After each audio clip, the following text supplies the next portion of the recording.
tere tulemast Kanter Emori turunduspraktikate podcasti Point. Minu nimi on Alar Pink, olen Tallinna Ülikooli BFM-i turunduslektor. Tänane külaline on Kristel Martis, Viru Keskuse turunduse kommunikatsiooni juht.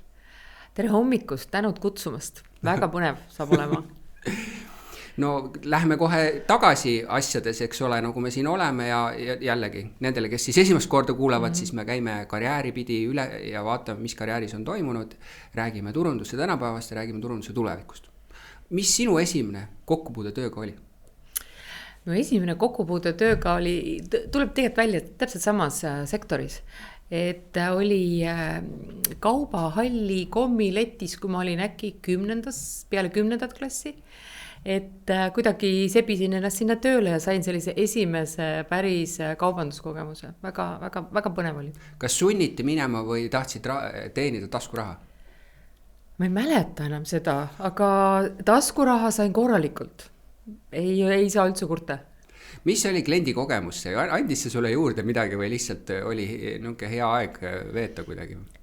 Ei, me tegime ikka päris tööd, me olime ikkagi leti taga ja kaubahall oli sellel ajal ikkagi suhteliselt selline nii-öelda premium kaubamaja.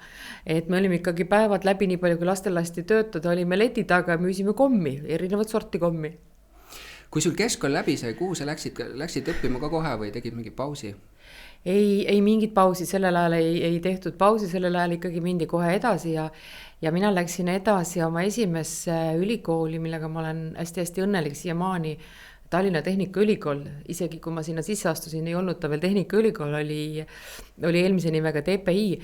Nii et ja läksin tekstiili moe õmblustööstus, selline huvitav eriala oli. See oli keemiateaduskonnas, nii et põhimõtteliselt on minul keemiateaduskonna diplomi inseneri esimene kutse, esimene kraad ja kuidagi mingitel asjaoludel sinna me sattusime ja väga õnnelikus see hetke, see eriala oli olnud seal alles mingi 2-3 aastat, nii et ta oli selles mõttes väga värske ja väga huvitav kombo siis sellest Tehnikaülikooli nii-öelda baasteadustest ja siis nii-öelda kogu sellest moe ja õmblus ja tekstiilitööstuse osast. Aga ma eeldan, et su unistus ei olnud, et see oli kuidagi siis kuidas sa sellele peatusid, et väga hea eriala, et erialasid on nii palju. No vaata, eks see moe teema on võib-olla olnud kuskil kuklas kogu aeg või olen kuidagi, aeg oli siis, aasta oli siis 91, mida me siis moest teadsime, mis meil siis oli, mitte midagi, eks ju. Aga see moe teema oli kuidagi olnud kuklas ja kuna just seesama ka see Tehnikaülikooli eriala oli hästi värskelt loodud, et enne seda oli seda õpetati ainult Kaunase ülikoolis, et ta oli just värskelt loodud ja kuidagi sellise värske tuulega, et kuidagi see tõmbas. Sa EKAS ei mõelnud tookord, see kunstiakadeemiasse moe erialale?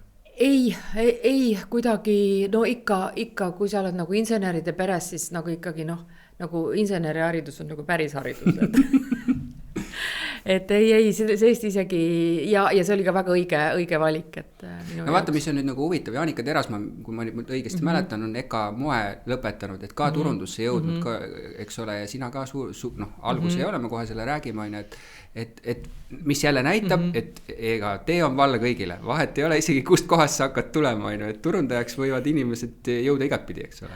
Absoluutselt, tee on valla kõigile, et see me võime pärast sellest rääkida, mis see turundus siis nagu on, et pigem siin ei ole küll mingit takistust, ma arvan. Ütleme, et siis karjäär kui selline algas siis kust kohast, kas hakkas juba siis ülikooli ajal või pärast ülikooli ja kust kohast?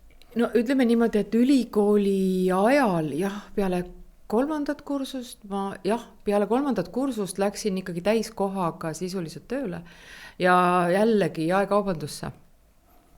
Et mul õnnestus juhtida ühte pisikest kauplust, aga selles mõttes sain nagu väga hea sellise esimese kogemuse, mida siis tähendab jaekaubandus, tiimi juhtimine, kaupluse juhtimine, kaubastamine. Sel hetkel ei olnud kellelgi mingit sellist teadlikku arusaama, mis see on, lihtsalt tehti asju nii nagu osati, et aga sealt läks juba karjäär tegelikult väga, väga ägedatesse ettevõtetesse. Mis see järgmine asi siis oli ja kuidas see sinuni jõudis? Järgmine asi oli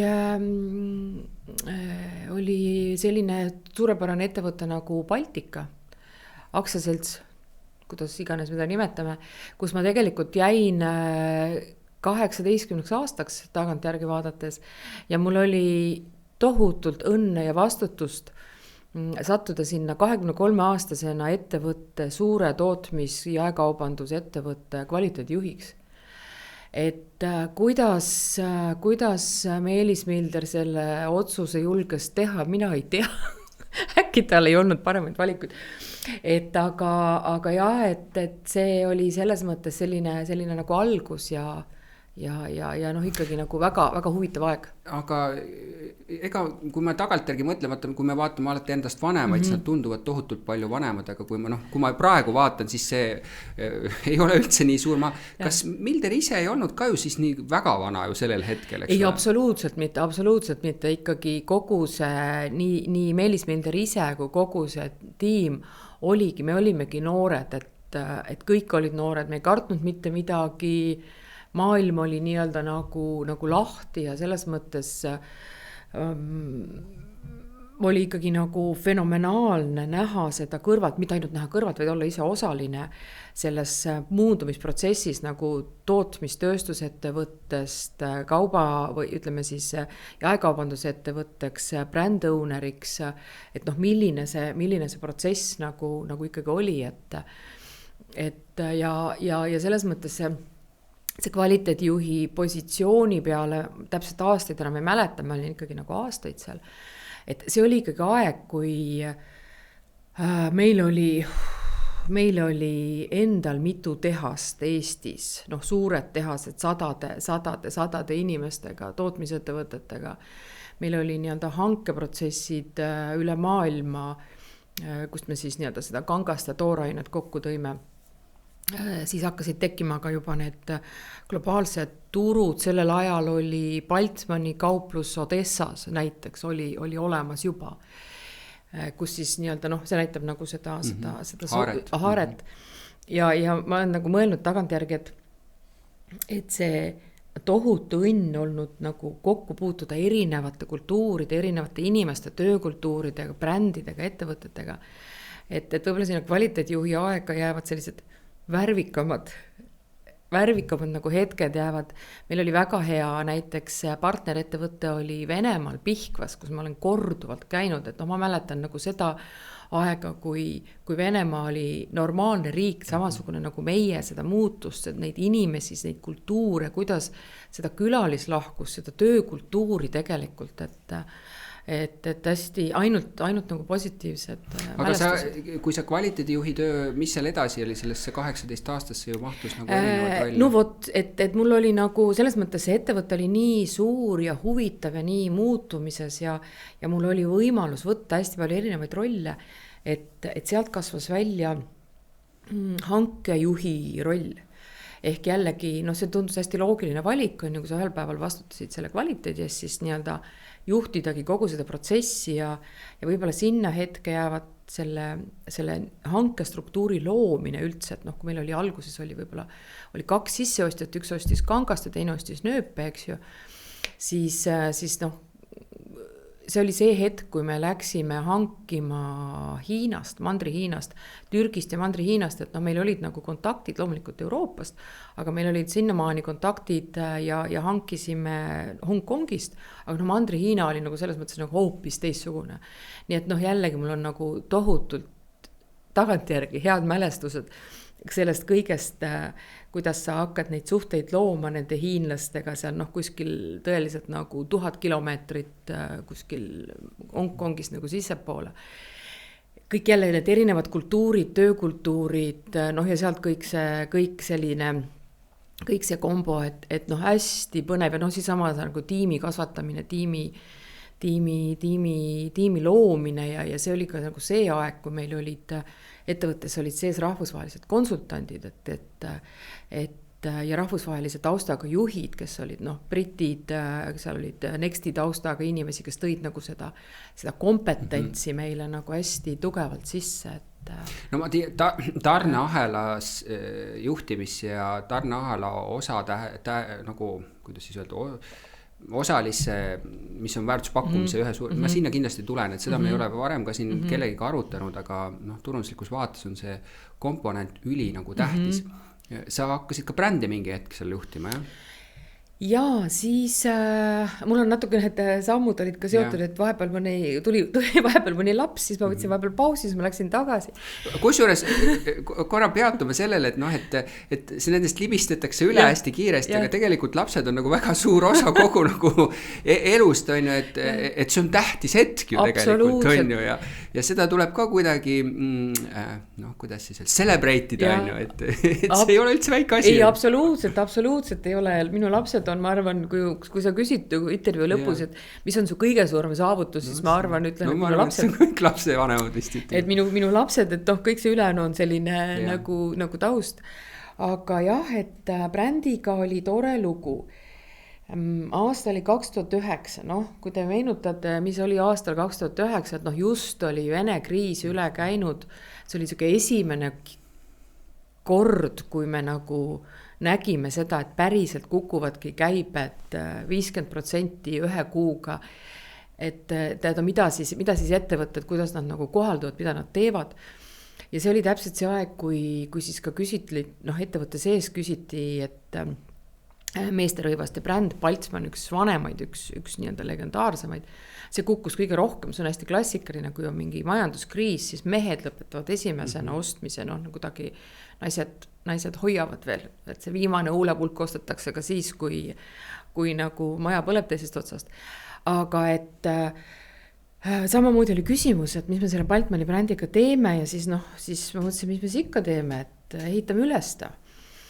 Ja tegelikult oligi nii, et seda Baltmani brändi ma juhtisin 8 aastat äkki, et oligi nii, et mingi hetk me olime ettevõtte kõige efektiivsem bränd, samamoodi 3 Balti turgu, võt siis oli juba see, et nagu Ukraina Venemaa nagu läksid selle brändi jaoks nagu natuke keeruliseks, et me keskendusime Balti turgudele ja üldse meeste brändi globaalselt on oluliselt keerulisem müüa kui näiteks naiste brände. Aga et ehitasime ta selles mõttes nagu üles, et mõtestasime nagu kliendi vajaduse nagu täiesti nullist, et mida Eesti mees vajab selleks, et olla globaalselt edukas, mõtestasime nagu totaalselt muutsime tootestruktuuri, noh, toodet ja tootestruktuuri, eks ju. Samamoodi ka turunduskeelt hästi nagu julgelt ja jõuliselt, et sealt on, see on see periood, kus meil tegelikult digitaliseerimine ei olnud veel hea, et sellest ei ole väga palju kahjuks materjali järgi, aga see on see periood, kus me suutsime teha ikkagi nii-öelda, noh, näiteks nagu imagoloogilist materjali, ma julgen öelda maailma tasemel, et milliste nende modellide, milliste fotograafidega, et ühesõnaga me tegime nagu kogu selle nii-öelda, noh, keerasime teise külje brändile. No, kuidas sulle tuli see mõte nagu või julgus, noh, et sa olid olnud kvaliteedi peal, tarne peal kunagi, eks ole, noh, nagu jaekaubanduses kui sellises, et nüüd ma võiks brändi enda alla võtta, et noh, see on nagu teistsugune maailm natukene, brändi juhtimise kui sellise. Aga võib-olla see ongi see teekonna küsimus ja võib-olla see on see küsimus, et noh, kui me tuleme näiteks selle samase kvaliteedi või hankejuhi juurde tagasi, et alati on mul olnud nagu see mõte, et ma teen seda sellepärast, et kuskil on keegi klient, kes on nõus esiteks, kes tahab, ootab minult toodet ja on nõus maksma selle eest, et päeva lõpuks mida iganes sa teed, noh, protsessis, ma ei tea, kontrollid, ehitad mingit kvaliteedisüsteemi või hangid, tegelikult sa teed seda ju ainult sellepärast, et kuskil on klient ja sa pead tegema seda nii, nagu see klient sult ootab, et selles mõttes oli see kuidagi hästi see oli hästi loogiline ja loomulikult jälle noh, usaldus, Meelis Milderi usaldus, et ta usaldas mind seda tegema. kas sellega see Baltika aeg lõppes või tuli veel mingi roll seal lõppu?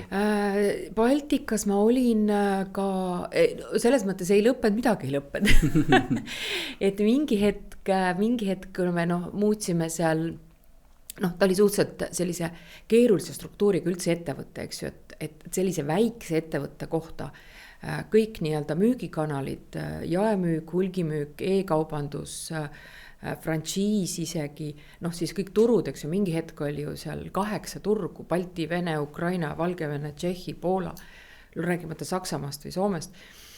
Ja siis teises küljes, ühesõnaga ta oli suhteliselt keerulise struktuuriga ja me muutsime nagu struktuuri suhteliselt, mitte tihti, aga ikkagi tihti.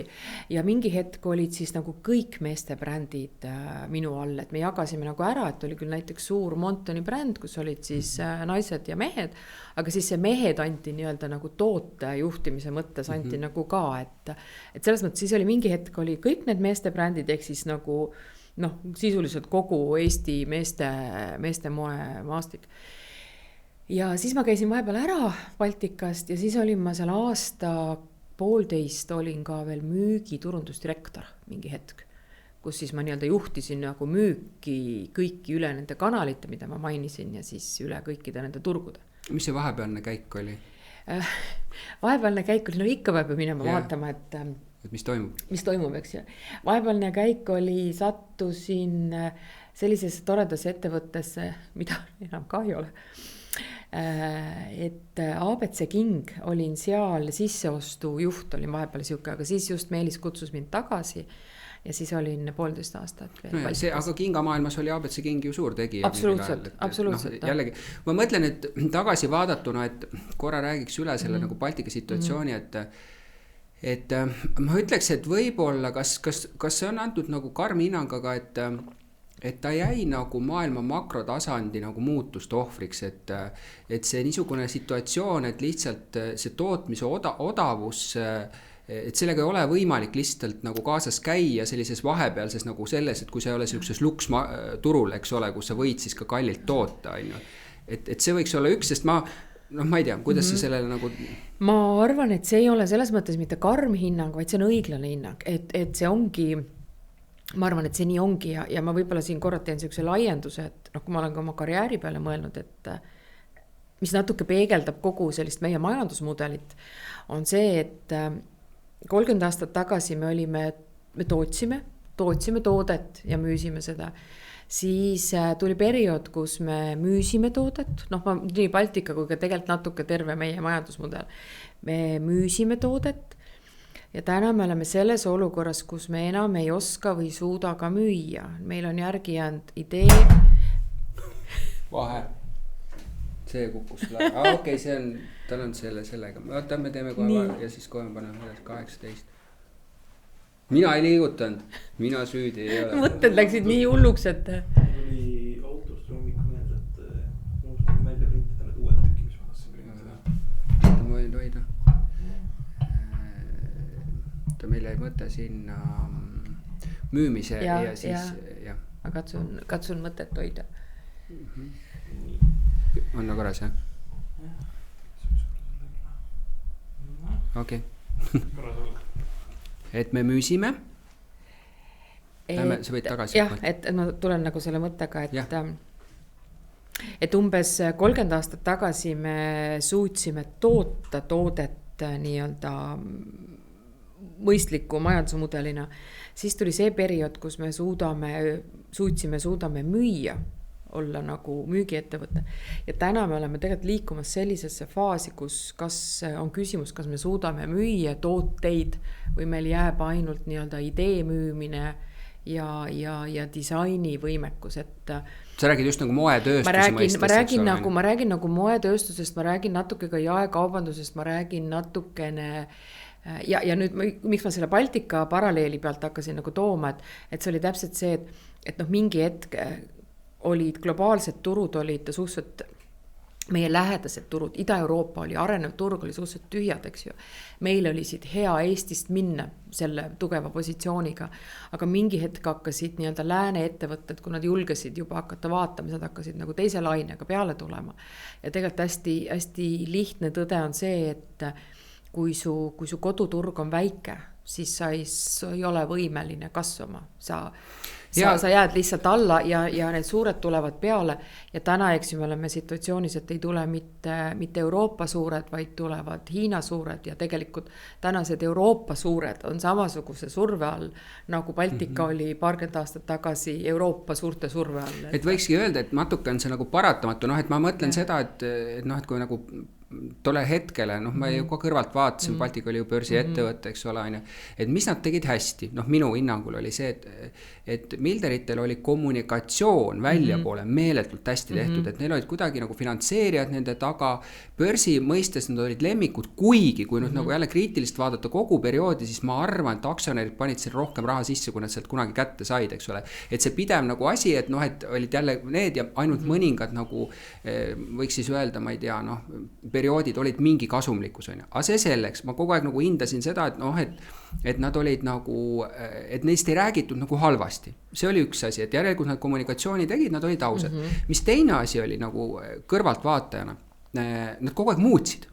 Et selles mõttes ei olnud selline, et tegime ära ja nüüd ootame ja ei lähe, et nad iga kord nad ütlesid, et nad ei läinud, proovime uut strateegiat ja võiks öelda, et nad nagu kogu aeg muutsid, on ju, mis mõnes mõttes on nagu hea selline eeskuju teistele ettevõtetele, et sa peadki muutumises olema, sellepärast kogu aeg asjad muutuvad ja neid, nagu sa ütlesid, et see keskkond pressis kiiremini nendele peale, sest teised, võtame toiduainete tööstused, ega olid ju samas olukorras, suured tootmisettevõtted ei olnud valmis sellele, aga neil oli teatud eelised, eks ole, et kui sul moetööstust, eriti ütleme meestevene ka, et nad ju kogu aeg iga päev ei osta uut asja, naisted natuke rohkem, siis toiduaited sa võid iga päev müüa, et seal on see erisus on, eks ole, et sa saad natuke rohkem müüa ikkagi nagu piiratud turul, eks ole. See on üks asi ja teine asi on see, et toiduainete tööstus on oluliselt lokaalsem, just nagu selle maitse-eelistused, inimeste maitse-eelistused on üks nii-öelda sünniga sisuliselt kaasa tulnud asi, mis tegelikult on võib-olla suhteliselt väikestes geograafilistes vahemaades suhteliselt nagu erinev. Et see on nagu üks, et miks on toiduainetööstus lokaalsem. Ega moetööstus on muutunud ju, jällegi, ma olen näinud seda muutust, on muutunud oluliselt globaalsemaks, et just vastupidine trend on just, et ütleme, see maitse on nagu totaalselt ühtlustunud, on veel erisused, aga moe maitse on nagu hästi palju ühtlustanud meie toidumaitses, kuna see on midagi, mis on meil nii-öelda loomupärane, siis seal on sellist nagu hoiab veel, et ma seda võib-olla selle juurde veel kommenteerin, sest ma arvan, et su kommentaarid on õiged mõlemad ja kindlasti sa tõid välja väga hästi Meelis Milderi sellise strateegilise vaate, et kindlasti olen mina tema käest tohutult palju õppinud just sellist nagu strateegilise vaate ülesehitamist ja ka selle, üks asi on nii-öelda vaate loomist, aga sellega nii-öelda viimist oma tiimile või viimist ettevõtte sisse, no julgusest seal puudu ei tulnud, ütle mulle, kui suurt rolli need väliskonsultandid, keda ka ju aastate jooksul väga erinevaid, ma sain aru, sealt läbi nagu tuli, eks ole, kuivõrd nende käekiri on ja kas see oli õiglane käekiri, et kui sa ütled nagu globaliseerimise suunas läks just, kui neil peaks olema see olemas, mis sa selle kohta ütled, et paljud ettevõtted ei ole saanud seda kogeda tegelikult seda nagu tipptasemel lääne konsultante, eks ole? Ikka jälle päeva lõpuks on alati taandub kõik konkreetsele inimesele, konkreetsele soovile, konkreetsele nii-öelda kompetentsile ja võib-olla nagu see veel on jälle selline antiglobaliseerumise vastane mõte, et tegelikult on kapitalil ja kõigel on nagu rahvus, eks ju, et kas sa ja jälle situatsioonid nõuavad erinevaid lähenemisi, eks ju, kas sa tuled, annad lihtsalt nii-öelda ka täiesti nii-öelda finantstulemustel, ainult tulemustel vaatavat nõu, eks ju, või sa mõtled nagu laiemalt, et mis me tegelikult ju täna näeme, on see, et selliste suurte tootmisettevõtete kadumisega, noh, neid on väga palju kadunud ja neid on väga palju väiksemaks läinud ju, ja mis on jällegi mõnes mõttes paratamatu, aga kaob ära ka mingi kompetents ja kaob ära tegelikult mitte ainult selle ettevõtte kompetents, vaid kaob ära ka väga palju siukse ümbritsevate. Sest seda õpetatakse, need inimesed lähevad ju õpetama. Just, et noh, kui ma vaatan näiteks ka oma kogemus selles ettevõttes, siis mul on hästi hea meel näha, kui palju inimesi, kelle kas mina olen palkanud või on olnud mul väga lähedased kolleegid, on täna kõik Eesti turundusmaastikul, teadusmaastikul, ülikoolide juures, kõik on nagu hästi tugevad inimesed. Aga mingi kompetents on kadunud, seda ei ole võimalik enam taastada. Ja siit tekib nagu see, et kui me tahame olla nii-öelda nagu disaini omanikud, siis noh, laiemalt, tootedisain, kliendikogemuse disain, siis põhimõtteliselt sul peab ikkagi olema mingisugune baas, sul peab olema mingi teadmine, no sa ei saa, piltlikult, ütlen hästi lihtsustatud, sa ei saa disainida toodet, kui sa ei ole mitte kunagi nagu näinud, kuidas seda tehakse. Et noh, see jääb nagu selliseks, see jääb tühjaks. Aga sa räägid nagu kogu tootmisprotsessist alates sellest, kus see kangas seal tuleb, eks ole, ja et sul on see tunnetus, mis see tähendab, eks ole. Just, ehk noh, põhimõtteliselt sa võid kõike nagu õppida ja lugeda ja nii-öelda teha, aga sul ei ole seda touchi. Nii, sellele ma kirjutan selles mõttes alla, et oleme siin ju paljudega rääkinud, et selleks, et turunduse kogu nagu ampluaad tunda, sa peadki nagu otsast lõpuni seda tegema ja paratamatuselt on nii, et kõik sinna kunagi ei jõua, eks ole, et meil on palju turundajad, kes tegelevad ainult kommunikatsiooni osaga ja nad kunagi ei ole jõudnud sinna, et noh, et aga kus see asi tuleb, on ju.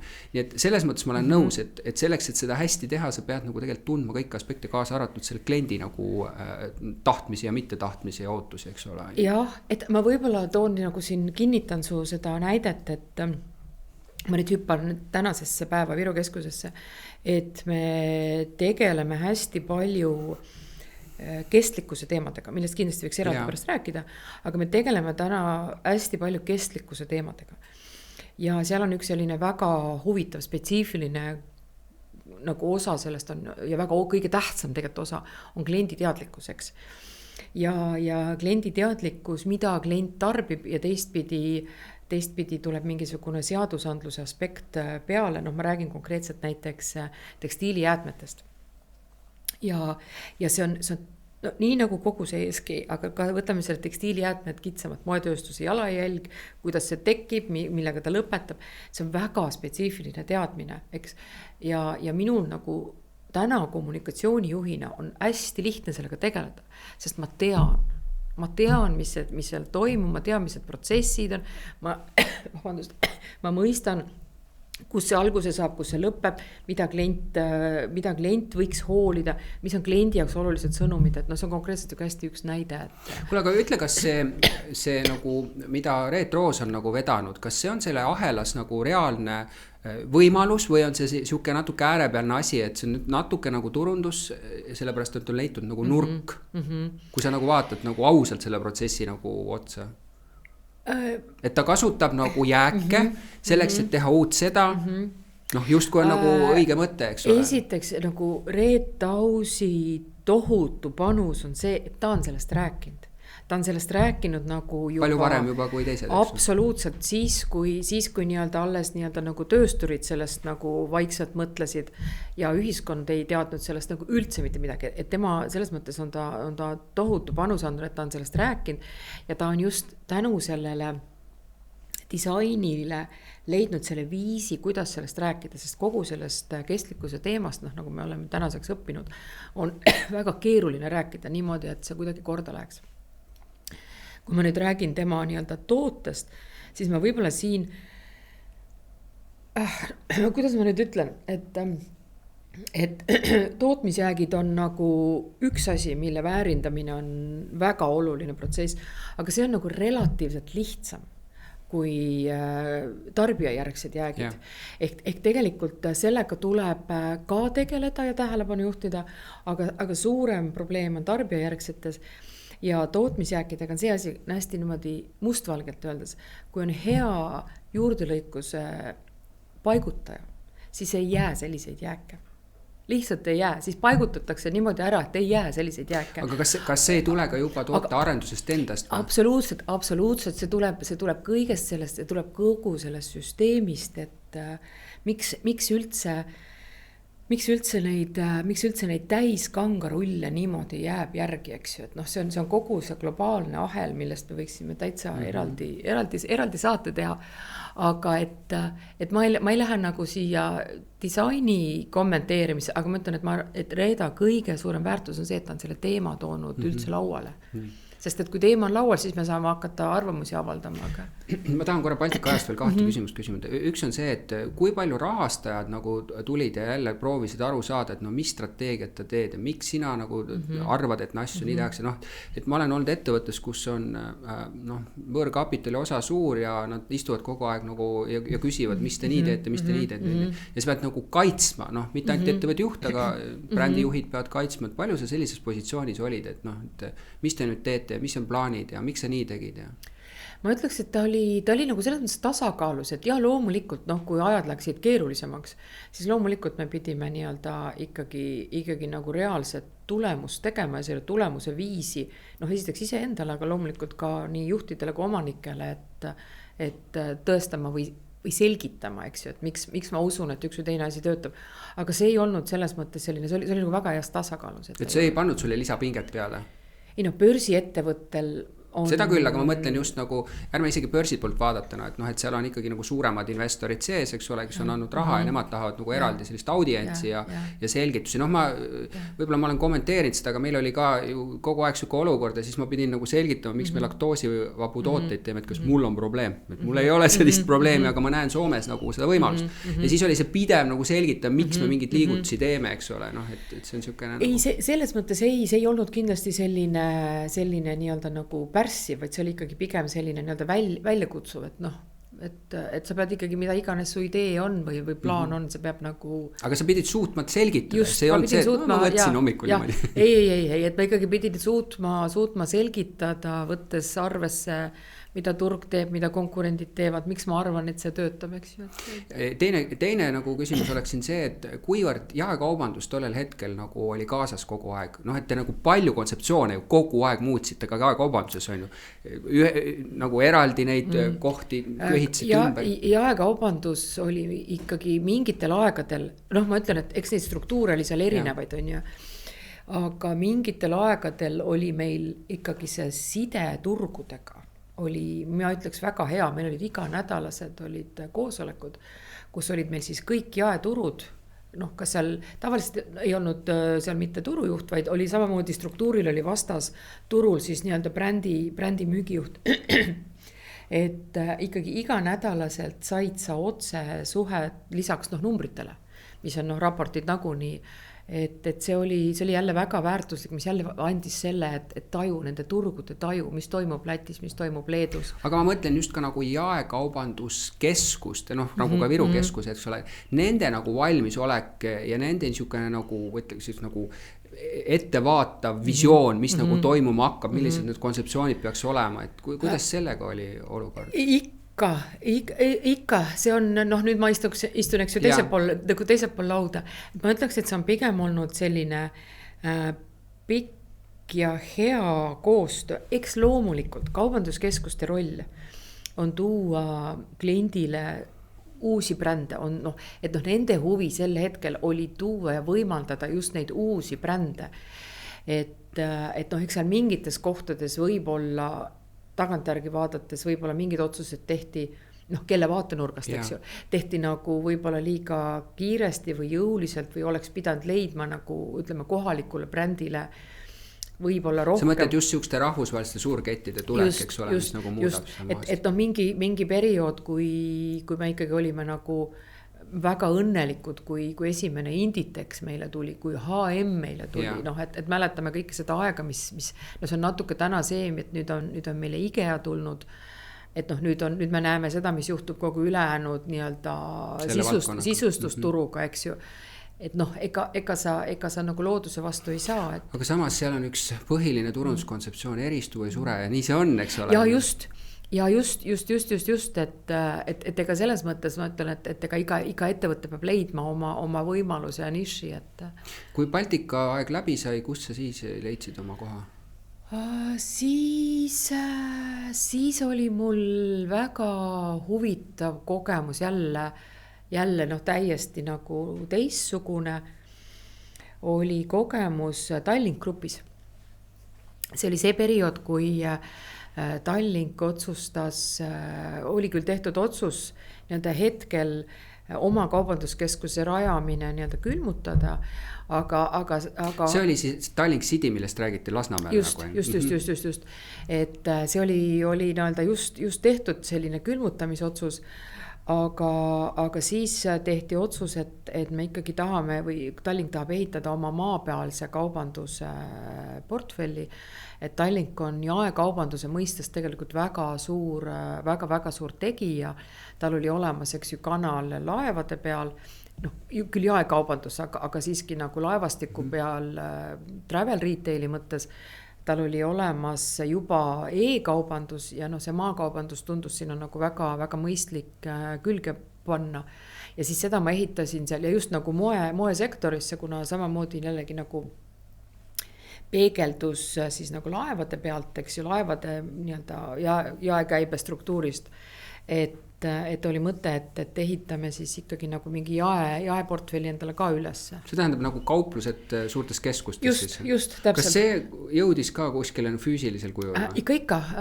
Me ostsime seal paar ettevõtet kokku, panime käima, panime tööle, tegime ikkagi nii-öelda integreerisime struktuuri seal, et meil oli seal ikkagi 11 kauplust, oli erinevate brändide all ja võib-olla see oli jälle nagu selles mõttes huvitav kogemus, et see oli nagu selline minul esimene kogemus nagu päriselt töötada frantsiisi võtjana. Et kui ma jälle eelmises elus olin kokku puutud frantsiisi andjana, et noh, meil oli näiteks Serbia turul oli frantsiisi partner, kes siis pidas meie frantsiisi poodi, siis nüüd siin ma olin frantsiisi võtja. Kuule, aga teeme siin ühe sükse väikse selgituse, et ei saa eeldada, et kõik teavad, mis on frantsiis üldse.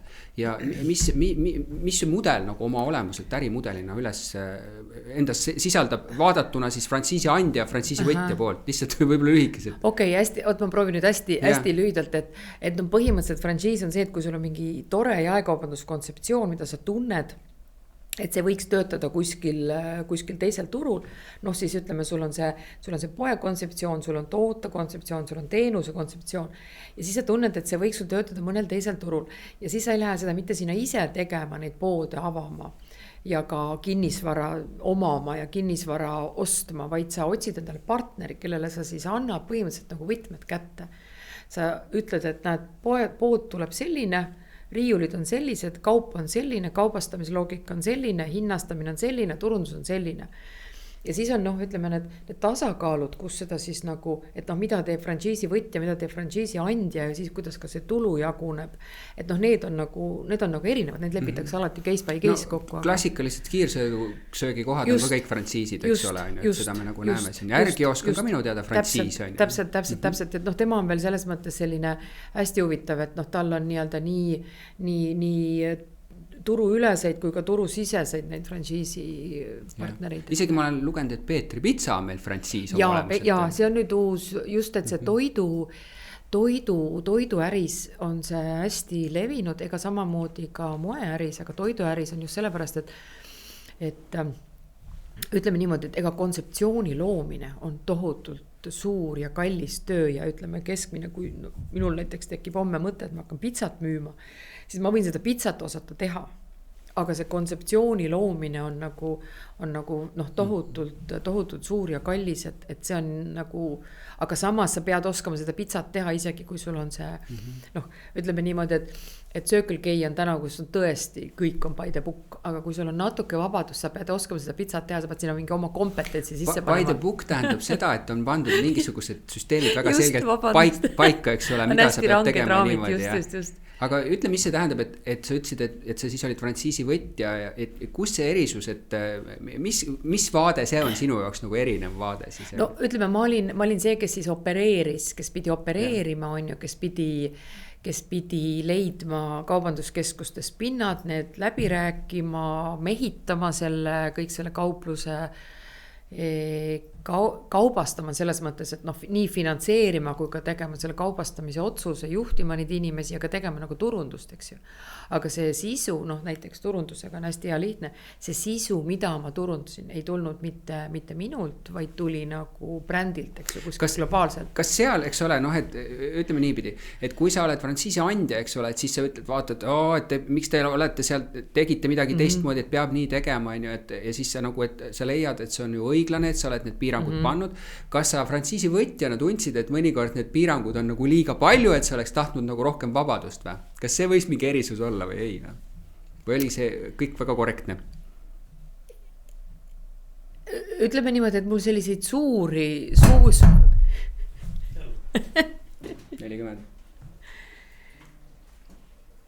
Väga kõvemini kinni siis lihtsalt.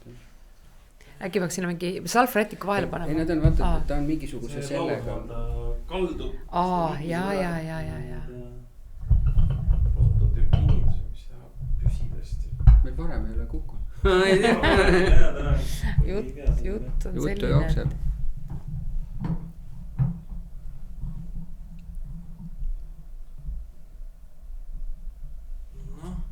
Püsib või? Okei. Me saame edasi teha, on ju? Yeah. Et ühesõnaga me rääkisime sellest, et kas on need piirangud olid sinu jaoks nagu võib-olla liiga ahistavad frantsiisi võtjana?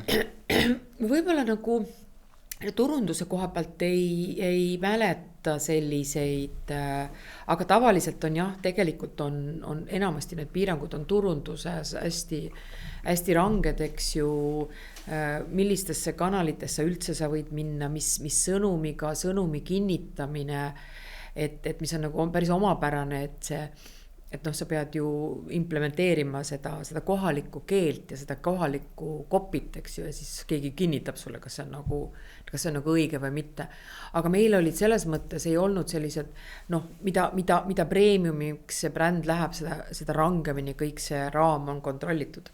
Et meil ei olnud selles mõttes nagu väga premium brändid, küll aga oli, noh, kui me rääkisime nendest poekontseptsioonidest või ka kaubastamisest, mul on hea näide ühel suurel globaalse brändimajal, ma ei hakka nime nimetama, siis nad olid seal just kaubastamisele teinud sellise jällegi uue nii-öelda lähenemise analüütika ja siis ütlesid, et meil on tohutult tore sisseostu mudel tehnoloogilises mõttes, aga me oleme sinna ehitanud sisse 40 piirangut meie erinevatele klientidele selleks, et nad ei saaks ühte, teist või kolmandat toodet osta.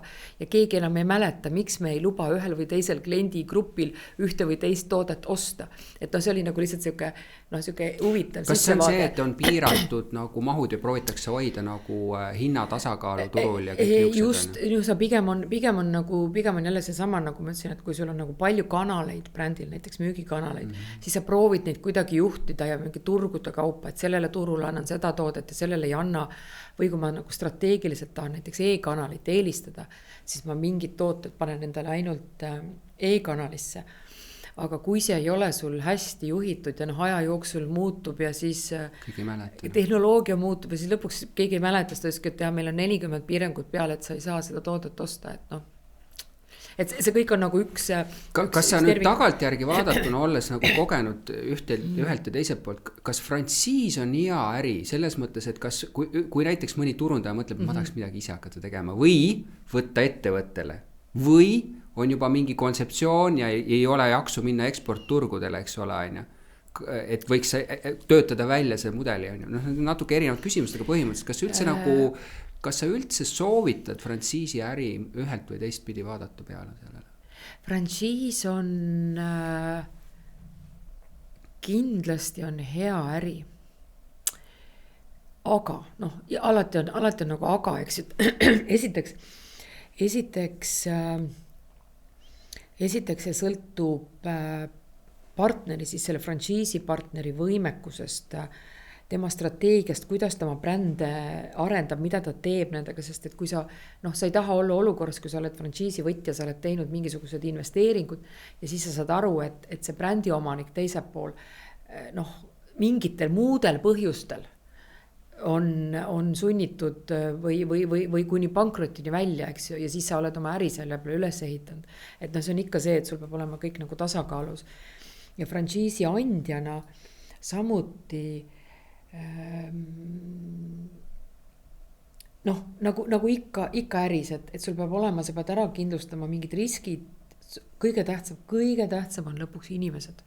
Kes sul see partner on, eriti kui sa oled nagu frantsiisi andja, eriti kui sa oled nagu Eestist väikse ettevõttena mingile suurele turule, siis kuidas sa tead päriselt teda usaldada, kuidas sa tead päriselt, et ta teeb tööd sinu tootega, aga eks see on nii nagu igas suhtes nagu, et aga ütleme nii-öelda ekspordi minekuks on ta kindlasti, kui sul on kontseptsioon, et pigem täna on see, et võib-olla Eestis ma ei näe sellist nagu jõudu, powerit, julgust, kontseptsioone luua. Jaa, aga ma mõtlengi praegu, ma jälle proovin kahes kohas selle ära rääkida, et üks on see, on ju, et räägime selle lõpuni, et ma isegi, et kui sa nii räägid, et Baltika kasutas nagu frantsiisi mudelit, ma isegi ei teadnud seda, ja kui ma hakkan mõtlema, et kas ma tean mingid teisi Eesti ettevõtted, kes on loonud oma frantsiisi mudelid välja poole, siis ma ei tea ühtegi. Me nimetasime palju sisse, eks ole, mis ongi suhkene, on ju. Et ma ei tea, et ükski, vaat see olenebki, missugune see mudel on, aga et toiduainete tööstus ei tee seda sellisel kujul, sest seal ei olegi midagi, seal eelkõige on nagu võib-olla mingid asjad, mis Mina tean. Meie majas, meie Toidutanaval on üks väga tore üürnik Pavlova kohvik. Ja vaat nemad nüüd on läinud frantsiisiga minu arust, mis neil on seal Dubais ja Berliinis, minu arust nemad teevad seda. No vaat, sina oleks nüüd huvitav, see on nagu huvitav eraldi teema, et äkki leiaks kellegi, kes frantsiisist ma saaks teha eraldi saate, aga ma lihtsalt mõtlengi seda, et kui meie reklaamitööstus räägib, eks ole, et nagu ekspordimõimekust neil ei ole ja siin Joel Volkoviga meil tuleb kohe või selleks hetkeks on juba episood ka väljas, et me räägime, eks ole, et miks Rootsi agentuurid on suutnud maailma minna ja Eesti omad ei ole, siis see on sellepärast, et Rootsis on läinud nagu suurettevõtted ise ja on kutsunud nagu agentuurid kaasa. Ja nüüd, kui meil seda tootmisvõimekust selliselt kujul ei ole, meil nii palju kapitali ei ole, et me lähme ise nagu ettevõtteid arendama kaasa, siis me ei saa ka neid agentuure kaasa võtta, aga et kui seal suudetakse mingit frantsiise luua ja seal on küll väga suur osa ka sellel nagu creative poole peal, eks ole, et siis see võib-olla on üks võimalus, et peaks nagu rohkem sinna äkki vaatama selles osas. Ja, absoluutselt, et see on kindlasti väga huvitav teema just ja nagu ta ütles, et seal on selle loov osa on hästi palju nii poe kontseptsiooni loomisest, et nagu ma ütlesin, et mulle tundub, et täna meil on võib-olla nagu neid poe kontseptsioone ka või jaekaubanduskontseptsioone, et hästi palju on mindud nagu e-kaubanduse arendamise peale, aga nagu jaekaubanduskontseptsioone meil ja jällegi see on seotud kompetentsi, võimekuse ja kõige muuga, et on ja selles mõttes on ikkagi häid näiteid, aga nad ei ole frantsiisid, näiteks meie samamoodi Sportland, Gold Time, aga nemad on kõik ise ise kohal, nad ei tee frantsiisi, kellel on nagu hästi tugevad poekontseptsioonid.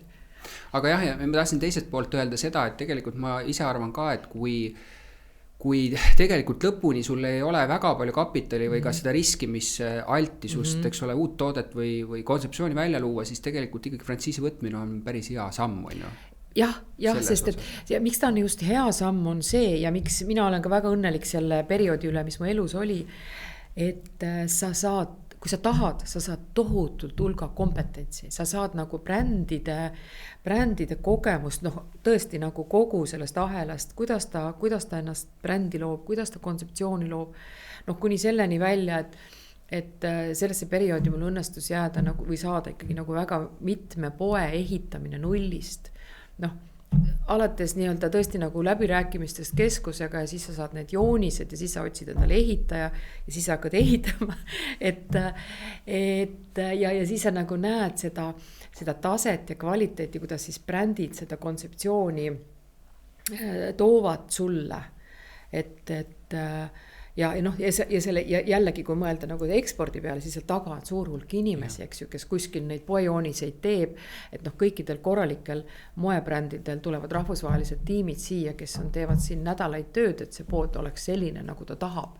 Et noh, samamoodi, ega kui meie avasime Serbias seda oma frantsiisi poodi, ega me tegime samamoodi. Me küll võtsime ehitajad sealt, mis oligi võib-olla viga, aga et noh, see on nagu hästi klassikaline, et tullakse oma ehitajatega. Kui see periood läbi sai, siis mis oli järgmine? Siis tuligi Viru Keskus. Kuidas sa sinna jõudsid? Sa teadsid inimesed teadsid sind? Kusjuures ei teadnud. See oli väga huvitav lugu. Viru Keskus oli sellel ajal ainukene kaubanduskeskus, kus noh, näiteks jah, Baltika poed seal olid, aga sel hetkel ei olnud ma nii olnud nagu selles positsioonis, et seal kaubanduskeskustega kõnelda. Aga Tallinki perioodi lõpus oli see ainuke kaubanduskeskus põhimõtteliselt suurtest, kus meil ei olnud oma poodi. Kus ma loomulikult nagu teadsin inimesi, aga ma ei tundnud. Ta oli nagu minu jaoks nagu kõige vähem tuntud nagu keskus nii-öelda siseelu mõttes. Aga mind kutsuti sinna, ma olin väga-väga esiteks üllatunud ja tänulik ja alguses mõtlesin, et noh, mitte mingil juhul. Aga miks mitte? Mis sind piiras oma mõtetes? Ei no, Viru Keskus on ikkagi nagu kõikidest Eesti kaubanduskeskustest nagu nii-öelda nagu tase üleval pool, et see... No kas oled olnud nii lugu peetud kohtades, et sellist ei peaks tekkima üldse sellist küsimus? No ikka tuli siuke hirm peale, et noh, ja no ütleme, Viru Keskuse turundus on olnud ju tegelikult nagu läbi aja veel lisaks, noh, jällegi see keskus ise, aga turundus on ka nagu on siukse nagu väga nii-öelda erilise ja väljapaistva ja nii-öelda visiooniga, et alguses ikkagi ma ütlesin nagu ei. Aga siis ma mõtlesin, et aga noh. Et miks mitte? Et mis saab juhtuda? Aga ma jälle mõtlen seda, et see ei või jaa küsimus on, et tihtipeale on see, et ei on sul alati olemas, aga kui sa jaad ei ütle, siis sa ei tea, mis juhtuma hakkab, sest eiga ei juhtu mitte midagi. Mõnes mõttes on see. Ja, ei, absoluutselt, et absoluutselt. Et tegelikult peaks ikkagi ette võtma ja elu ise loksutab nagu asjad paika.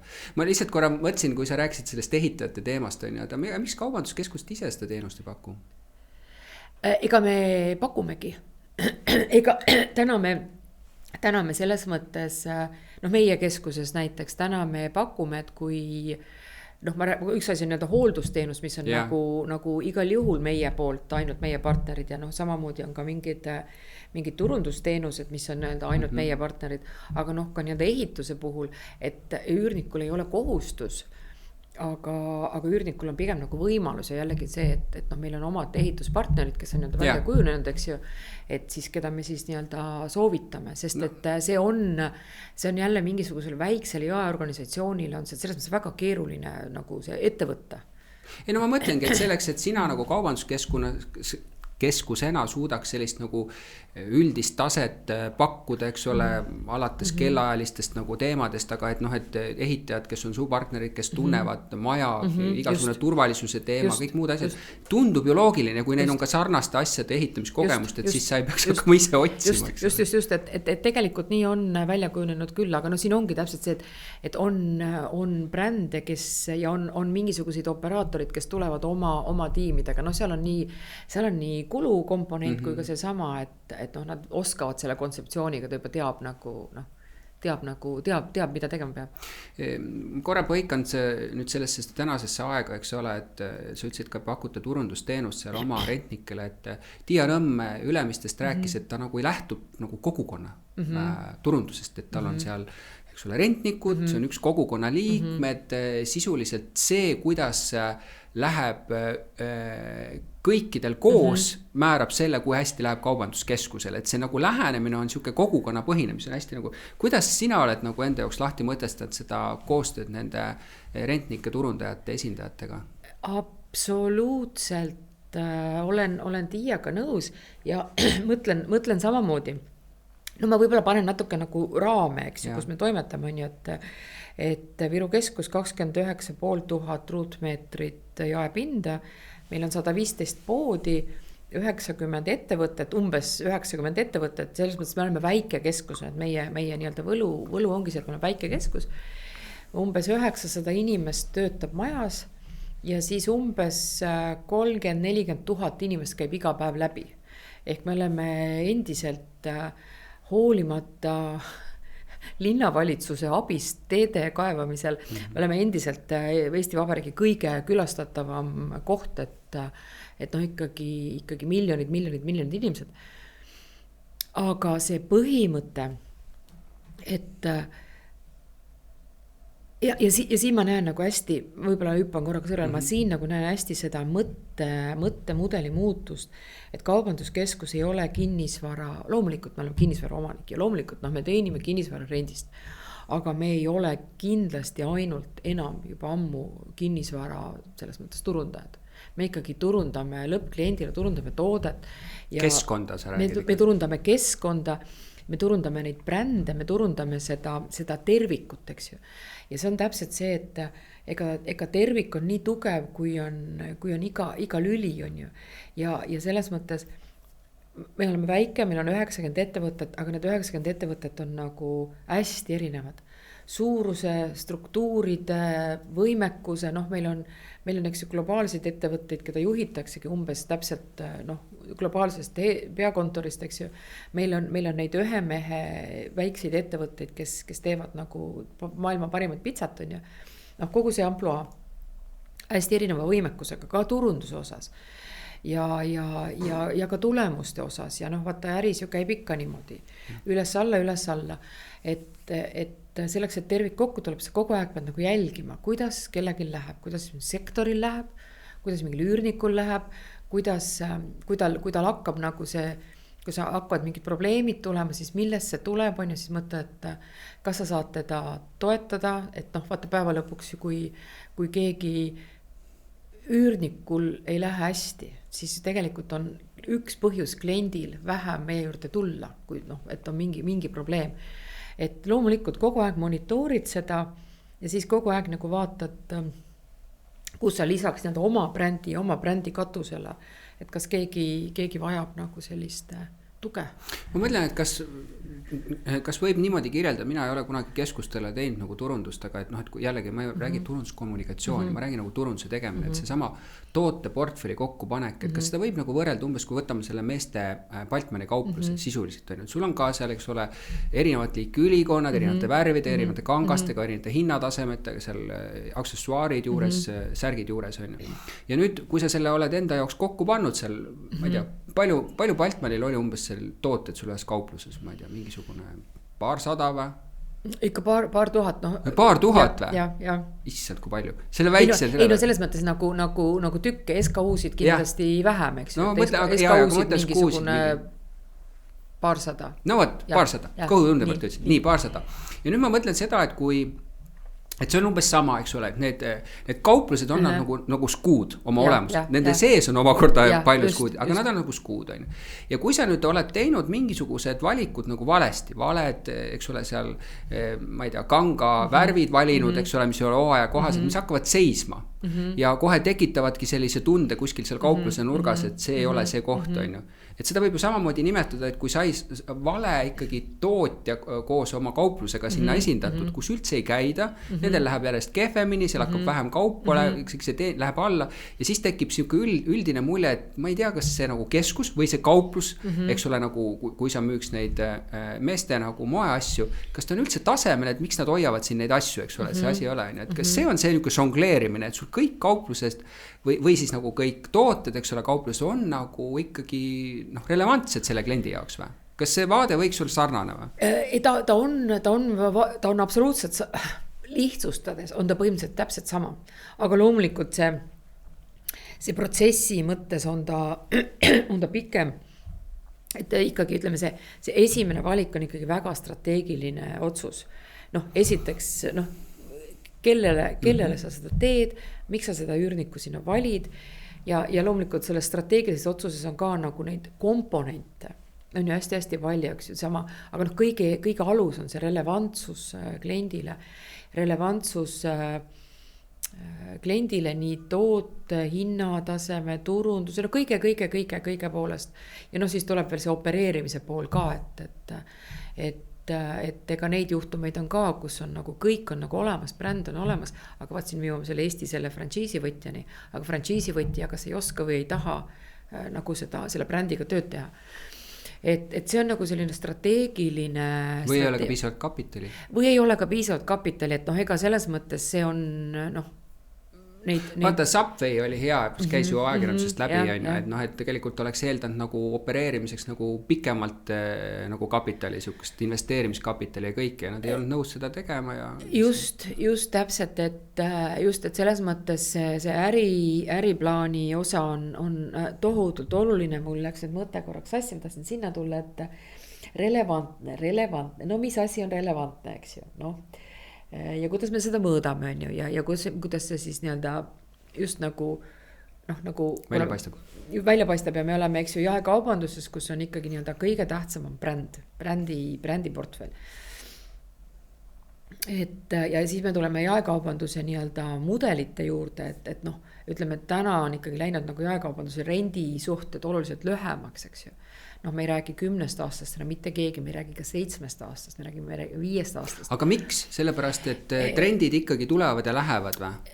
Just, ja nüüd me jõuamegi selleni, et minu hinnangul on siin nagu järgmine selline väljakutse, et trendide muutumise kiirus on nii suur, et need 2 mudelit on omavahel nagu konfliktis, et mis on nii-öelda trendi muutumise kiirus ja mis on nii-öelda jaekaubandusliku investeeringu tasuvuse kiirus. Ja siin on mingeid näiteid, kus on, ja siis on veel nii-öelda, minu selline teooria on see, et on nii-öelda tootebrändid ja on turundusbrändid. Et on brändid, kes suudavad väga hea turundusega mingi hetk tohutult üles minna. Ja siis on aasta pärast kukub maha.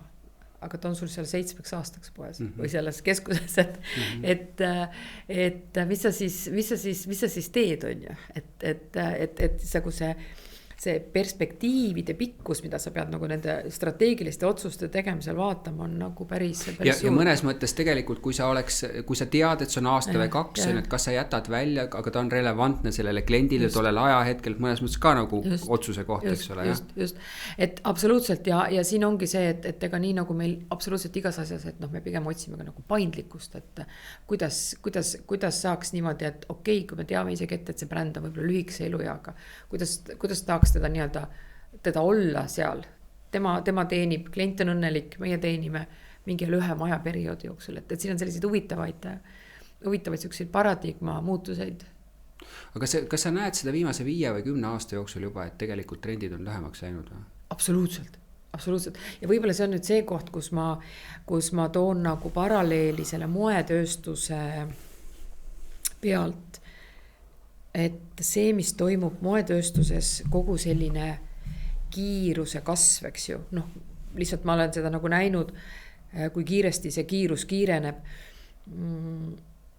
Ilutööstus, parfümeeriatööstus, autotööstus, kõik need tööstused, mis on olnud nagu suhteliselt siukse pika välbaga või ka räägime näiteks noh, elektroonikatööstus, et need kõik on läinud täna oluliselt lühemaks.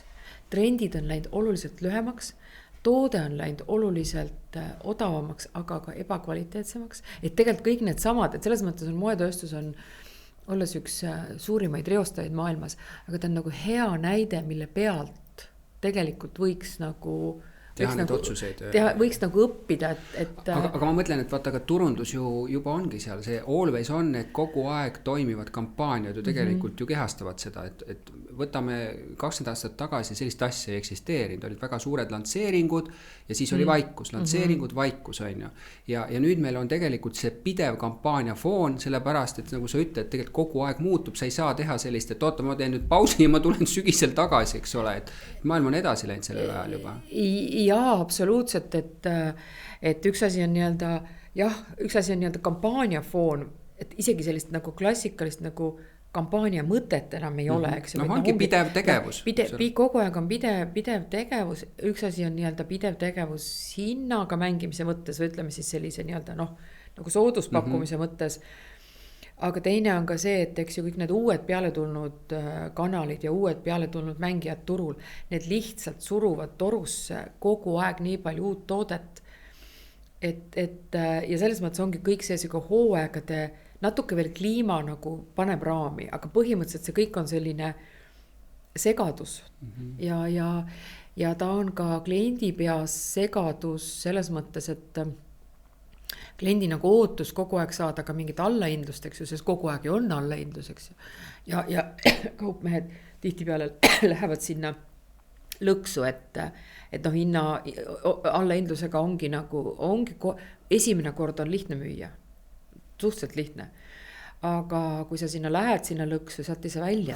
No jaa, aga vaata, seal ma mõtlen ka turundajana kogu aeg ja seda ju kindlasti on tehtud, eks ole, et on ju võimalik ju tehagi portfellid niimoodi, et on toote osasid, mis ongi mõeldud kohe, et võib-olla esimestel päevadel on mingi standardhind, aga ta ongi tegelikult mõeldud, et ta müüakse selle hinnaga maha ja siis klassikaline must, eks ole, mingi portfell on ju, ma ei tea, mingid mustad tooted, need ei olegi nagu allahinnus, sa võid ju mängida seal, eks ole. Absoluutselt, ja siin me jõuame nüüd sellesse, miks on see kõik on üks tervik, eks ju, et su ärimudel ja su turundussõnum ja su kuni sealt edasi, eks ju, su kommunikatsiooniplaan või promotsiooniplaan, see kõik on üks tervik ja sa pead selle tervikuna nagu välja mõtlema, et mida sa teed tootega, kuidas sa seda toodet hangid, mis hinnaga kuidas sa seda hangid nii, et sa saaksid sellel teises otsas seda ahelat nagu kogu aeg toita, ilma et sa näiteks oma brändi kahjustaks, et sa ei tee allahindlust, sul ei olegi nagu allahindlust, aga sul on mingisugused pakkumised, mingid sellised väärtuspakkumised, aga see peab olema tootedisainis välja mõeldud. No vaat sellepärast kohe jälle sinna tuleme ka, et mis on siis nagu roll sellel, ütleme, et agentuuri roll seal on, aga et ma tahtsin selle nagu pideva kampaania nagu sees olemisega, et see always on campaign või ka sisuturunduse osa on, et praegu, eks ole, sotsiaalmeedia turundajad maailmas tegelikult ju räägivad mitte sellisest, et vaata, meil on siin mõeldud, et ma ei tea, teeme ettevõttes seal mingisugune paar postitust nädalas, juba hea, meil on aktiivsus on ju, ja ma ütlen täitsa ausalt, meil siin oma ettevõtte sees algul väga palju külti, et mis mõttest, et 2 saadet, kõigepealt oli see, miks me teeme üldse iga nädal ühe saate, ja siis mis mõttes me teeme 2 saadet, kes see kuulab on. Ja nüüd rahvusvahelisel tasandil öeldakse, et tegelikult peaks postitute sagedus olema juba päevas 3-4 kõikides kanalites, et see maailm on nii palju muutunud ja nüüd ma nagu näen, et kõrval mõtlemine on veel selline, et issand jumal, miks me üldse nagu et läheks sinna tagasi, et teeks sügisel kampaania ja kevadel kampaania. See ajastu on läbi just selle sama asja pärast, et sa ütled, et nii palju konkurents pressib peale, sa lihtsalt ei paista välja. Mina ütlen niimoodi, et ma ei ole veendunud, et see on läbi, pigem on küsimus see, et mõnes mõttes aeg näitab. Ja ma olen nõus, et iga kanal, mida sa endale võtad, see on nagu beebi, kui ta sul on, siis sa pead teda toitma iga jumala päev ja kvaliteetselt. Ja võt siin on nagu see koht, et ettevõtted peavad endale nagu väga selgelt aru andma, et kui ma tekitan kanaleid juurde, kas ma olen nagu päriselt võimeline seda kanalit kvaliteetse sisuga täitma, sellepärast, et ega tarbija on halastamatu. Ja nii kui see sisu ei ole kvaliteetne, ta lahkub ja see on tegelikult täpselt samasugune brändi ülesehitamine, brändi lojaalsus, et tarbija on halastamatu, tema tähelepanu on aina lühem, eks ju, mis tekitab küsimuse minule, et mis sa sellest kvaliteedist siis teed, kui ta tähelepanu on aina lühem, eks ju, ja siis me tegelikult nagu näemegi, et ega see sotsiaalmeedia kanalid on ju 80% sellest on ju mingid ebakvaliteetset sisu täis, eks ju. Ja sealt tekib mul järgmine selline hüpotees, mida ma ei tea, elu näitab, on see, et võib-olla sellise staatilise ja kvaliteetse materjali loomine on mõistlikum, sest et sinna tuleb see lojaalne, kes su brändist hoolib ja armastab, see lojaalne tuleb sinna. see võib olla nii, aga seal on küsimus, et vaata ise sa ütlesid päris Baltika aegadest, vaata selle näiteks meie koduturu suurus on, et sa paratamatult pead massiga tegelema, et selleks saada. Ja seda niisugust nagu, et sul see sihtgrupi maht jääks liiga väikseks on. Kui sa lähed nagu laiemalt, ütleme eksportturgudele, siis on see, üks asi jälle oleme siin nagu rääkinud, eks ole, et kuidas võib vaadata on ju selle, ütleme, et innovatsiooni adaptsiooni osas, et see Rogers, mis on nagu toonud selle üldiselt selle, et 2,5% on selline pioneerid, kes lendavad igale uuele asjale, siis tuleb see 13,4, kes on nüüd varajased need. See, kui sa võtad printsiibi Ameerika turust, siis see mass tegelikult see on väga suur, kellele sa saadki teha, sellepärast Teslad tekivad ja nii edasi. Meil 2,5% näiteks või see 10%, siis pole mitte midagi. Ja seal on need oma eripärad, miks me peame. Ja teine asi on muidugi see, et vaata, et see kvaliteet on nagu kahene. Üks on tehniline kvaliteet, või ka kanga mõistes, ja teine on siis see idee, ehk näiteks võib see disaini küsimus. Et tehniline tegelikult on meil kõikidel väga heal tasemel juba, sellepärast, et telefonid võimaldavad teha ju väga hästi. Küsimus on selles disainis või sisus. Et seal on küll sellist nagu see brain rott on ju see ajumädanemine, eks ole, et inimene lihtsalt scrollib mingit asjad, seal ma olen nagu nõus on ju, aga lihtsalt mida ma tahan nagu öelda ja mis tulles tagasi sellist Baltika aegadesse, mida Milderiga te tegite, oli see, et kogu aeg pressisite uut asja, eks ole, muutus, teeme seda, isegi siis olid need nagu ajapikkused palju pikemad, eks ole. Ja täna me lähme järjest lühemasse ja nüüd on probleem selles, et need ettevõtted, kes ei ole üldse harjunud sükste suurte muutustega pidevalt, on ju, või need turundajad, kes ei ole harjunud, on ju, nemad jäävad ajast maha, sellepärast sa pead palju kiiremini mõtlema, on ju. Ja meie näiteks tudengid praegu koolitame ikkagi selles mõttes, et panna neile pähe seda mõtet, et see ei ole nii, et tee nädala kord. See on nagu öeldud lihtsalt, on ju, et sa peadki arvestama, et sa pead pidevalt hea kvaliteediga asja tegema.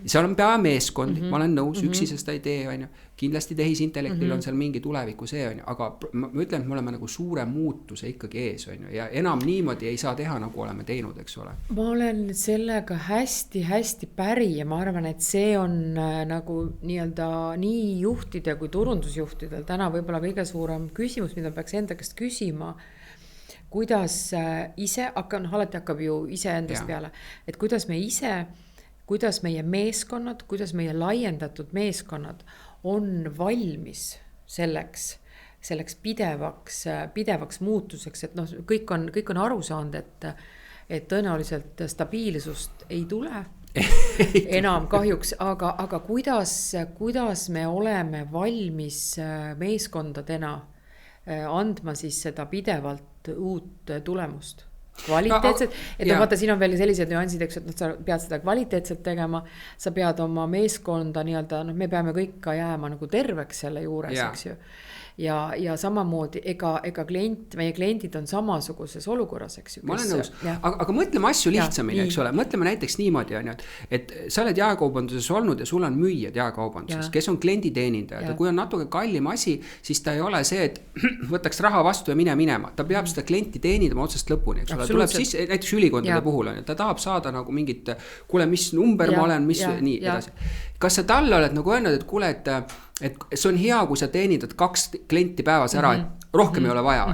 Tema on elanud kogu aeg selles, et tegelikult nii palju, kui seda klienti tuleb sisse, ta peab kõikidele selle sama elamuse pakkuma ja mingi moment ta tuleb sulle ütleb, et kuule, et mul käis täna, ma ei tea, iga tunnis käis seal 20 klienti ma ei saanud, et seal oli üks, et me peame teise inimese võtma juurde. On ju loogiline, et siis sa vaatad, käive tõuseb, loomulikult võtta. Turunduses tegelikult peaks olema sama loogika ju, et kui sul jaekaubanduses klienditeenistus on kogu aeg olnud, meil turunduses ei olnud, turunduses oli väga lihtne, mul oli üks klient kuus, väga hea oli, tegin asja, nüüd sa tahad 2 või? Ei, ma enam ei jõua.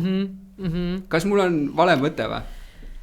Ei ole, ega see asju tulebki keerulistes olukordades, tulebki asju lihtsustada ja siis mõelda, et kuidas see lahendus siis leida, et ei ole vale mõte.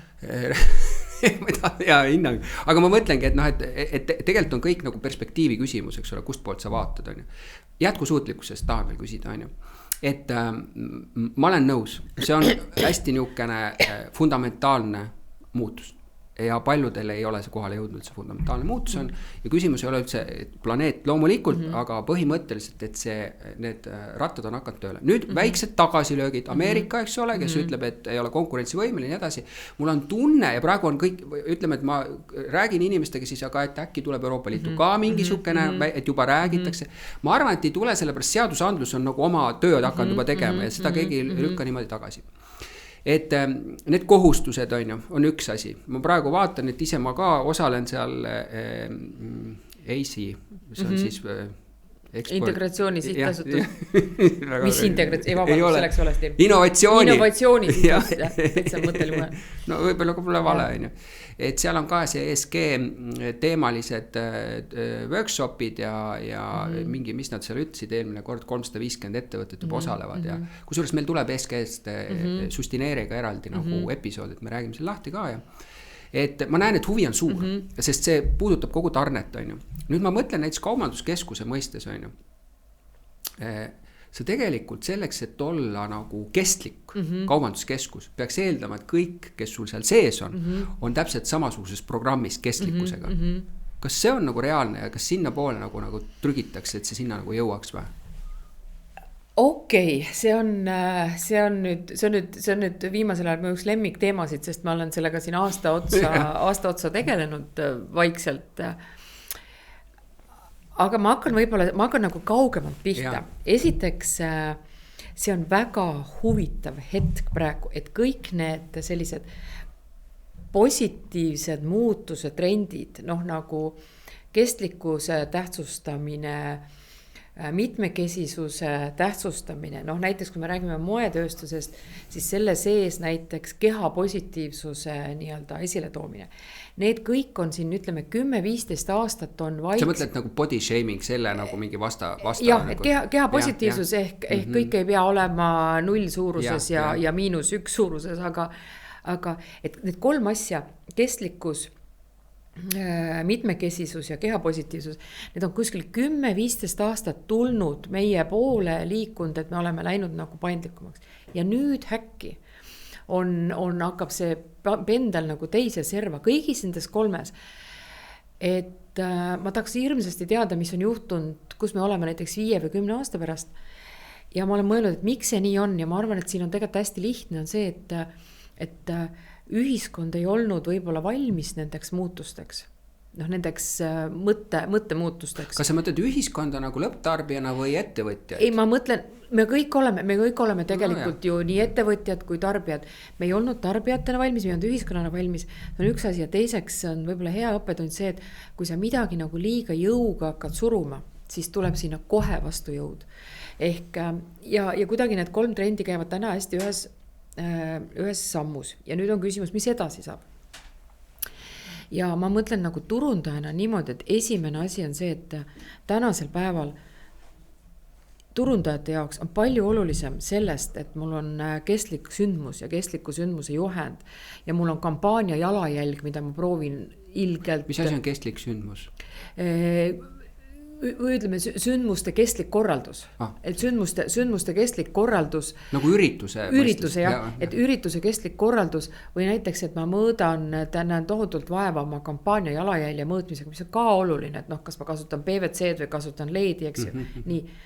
Sellest palju olulisem on minu arust täna see turundajate see vastutus, et mis mõtte või mis sõnumit me kanname, mis sõnumit me loome. Et kas me ütleme kõik koos, et nüüd see ESG jama, eks ju, pole seksikas, mida ma täna juba kuulen, turundajad ütlevad ka ise, et klient ei osta. Et see on minu arust see hästi oluline koht, et kus me täna turundajatena ütleme, et laseme minna, laseme selle lapse koos pesuveega välja või me nagu keerulistes asjades ikka, kui sa ühtemoodi ei saa, siis sa pead leidma teise võimaluse. Et kui ühtemoodi klient aru ei saa, et mingi kestlik valik on parem, siis räägid aga teistmoodi.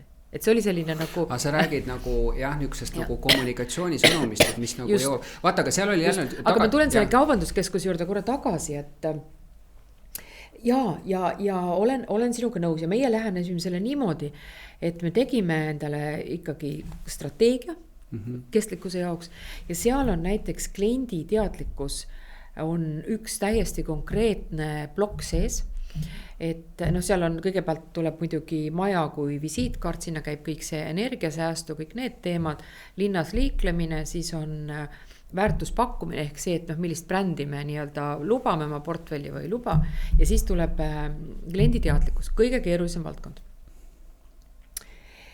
Jah, ja olen sinuga nõus, et kõik ju tahaksime, et meie kliendid on sama head kui meie, aga nüüd, see ongi nüüd see, et tegelikult sa ei saa ühiskonnas jõuga, noh, nendes ühiskondades me ei taha elada, kus jõuga saab. Sa ei saa ühiskonnas jõuga asju muuta, sa pead hakkama muutma tasapisi kõikide läbi erinevate sõnumite, et see on nüüd see väljakutse. Ja ma olen nõus jällegi, et eks ole, et mis jõuab nagu kohale, et natuke vaata see kestlikkuse teema nagu algas umbes, mitte ei alganud, aga vaata, et võib-olla niisugune manifitseerus, ma mäletan, Rimis oli see kilekotid, need väiksed, et need läksid tasuliseks, siis kõigil viskas üle, et mis assi see nagu on, et alustati nagu hea kavatsusega, aga läks täitsa lurri. Et sa pead seal nägema vaeva. Nüüd on, eks ole, et kuidas saada see mindset omakorda nagu ettevõtetes endas, koos juhtkonnaga, koos turundajaga sinna, et see on nagu vajalik, on ju.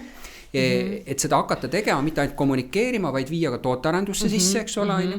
Ja nüüd, aga seda saab ka mõnes mõttes teha nagu ikkagi juhituna selles mõttes, et näiteks kui sa oled kaubanduskeskus, jah, sa oled üürileandja, on ju, aga sa võid öelda, nagu meie saame kõikidelt oma partneritelt nõuda, et kui sa selleks ajaks ei vii ennast vastavusse koguma sellest, siis sul ei ole siin ruumi, sellepärast me peame nagu kogu mõttes pakkuma, et sa selles mõttes saad seda ju nagu teha, eks ole. Absoluutselt, ja meil on veel konkreetselt, kui me räägime Viru keskusest, siis meil on veel selline tore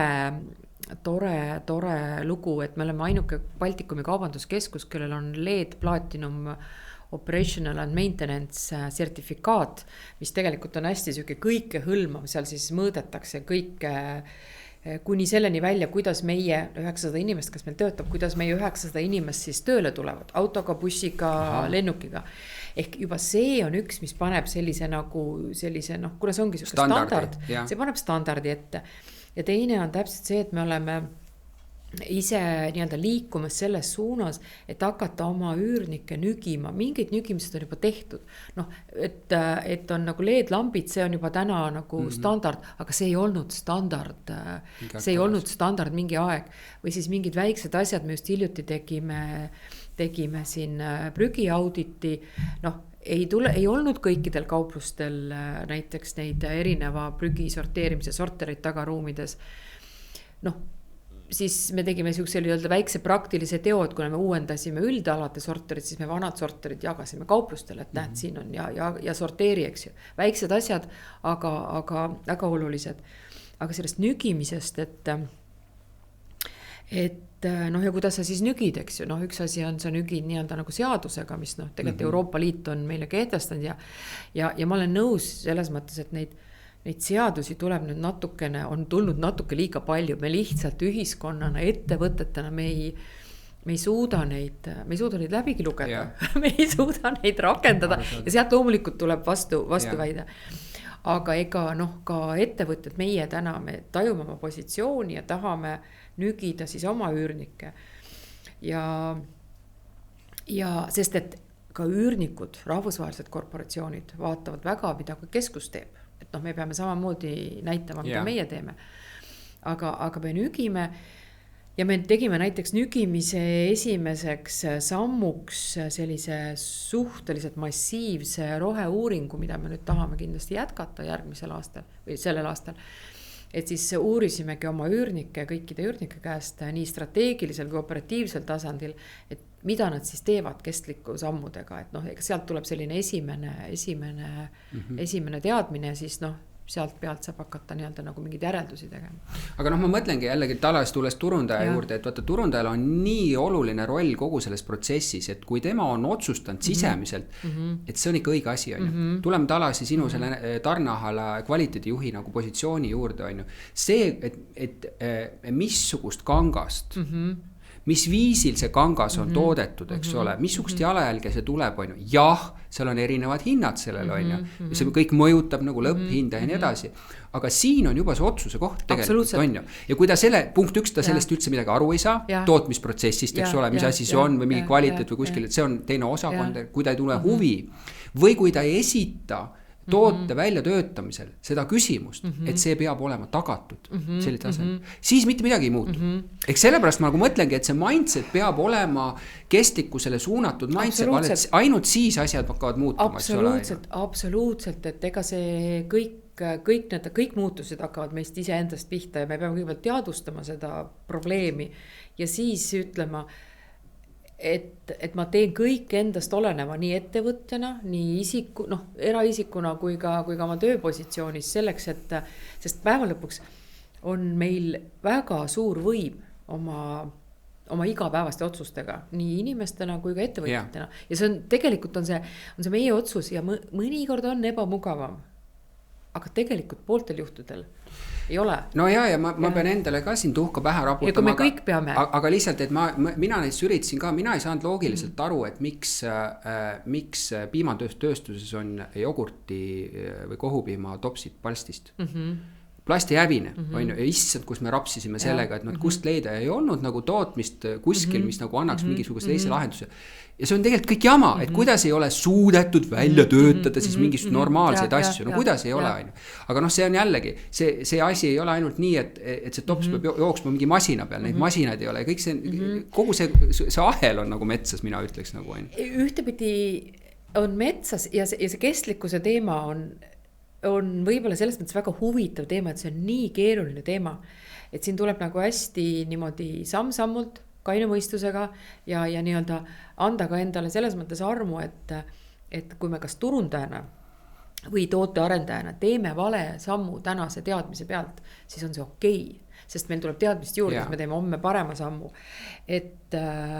Aga jälle ma vaidleks sulle kohe vastu, et aga plastik on selles mõttes kõige paremini kokku kogutav nii-öelda jääde või pakend, eks ju, et kogume ta kokku, eks ju, teeme selle hästi, on ju. Aga teemasid on nagu hästi palju, aga ma toon selle võib-olla ühe näite siia, mis minuga nagu hästi kõneleb, seesama see moetööstus, eks ju. Moetööstus teame, annab 10% kogu inimkonna CO2-st. Nii. Täna me tarbijatena oleme teinud tohutut mugava otsuse enda jaoks. Meie põlvkond ja meie vanem põlvkond, me mäletasime seda, mis tähendus tehas. Korsten tuli suitsu välja, saime aru, et on pahasti. Tuli sealt teisest otsast ka midagi välja, saime aru, et on pahasti. Me oleme täna viinud kõik tehased silma alt ära. Ja need asjad tulevad kuskilt, tulevad kuskilt, eks ju. Ja siis, kui me nad ära viskame, oleme teinud ka hästi mugav otsuse, me viime nad kuskile. Ja minu arust on nagu hästi keeruline koht on see, et me tarbijatena täna absoluutselt ei taju oma otsuse sellist nagu mõju.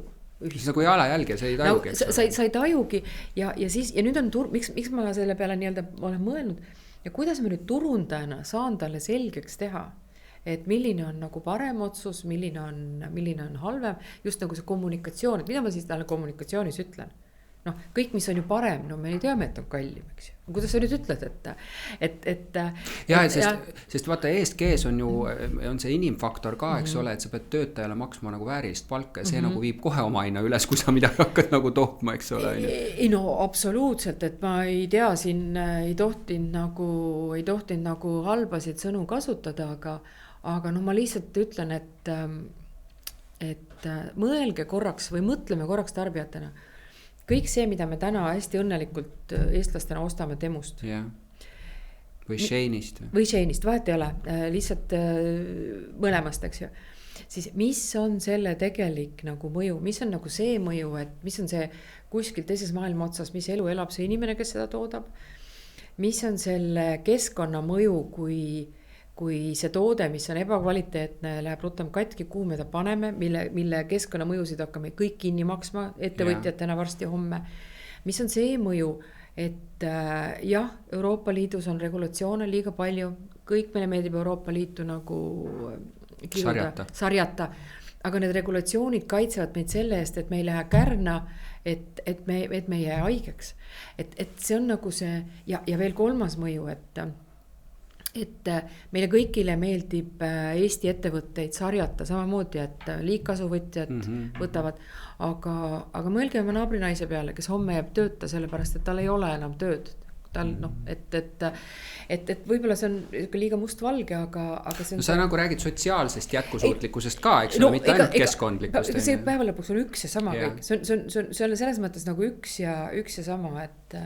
Kuule, aga vahepõikena korra, kui me mõtteid vahetasime ennem, kui kaameraid ei olnud ja enne kui me helistasime, et räägime korra, me oleme siin nüüd 2 erineval saates ka seda puudutanud, seda niisugust nagu vananemist, eks ole, ja valdkonnasisest nagu, et kas jääb vähemaks võimalusi või ei jää, kas sa turundajana juba nagu tunned mingisugust niisugust, noh, et sa ei ole enam nii...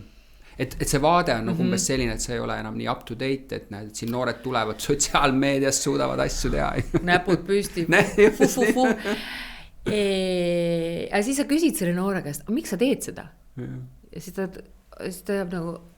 Ei, see oli nali, see oli iroonia. Et seal on ka tublisid, eks ole? Ja seal on ka mitte. Absoluutselt on kõik, igal pool on tublisid ja ma arvan, et Eesti inimesed on kõik tublid, aga... Sa oled niisugune hea poliitik, on ju, silud ära kohe. aga no hästi lihtne, vaatame oma rahvastikupüramiidi. Yeah. Vaatame oma rahvastikupüramiidi, nii-öelda Eesti konkreetselt või ka Euroopa, vahet ei ole, vaatame rahvastikupüramiidi. Ja vaatame seda üldse, mis on nagu suur trend, on see, et kus on raha, kelle käes on raha, kus on tarbijate raha.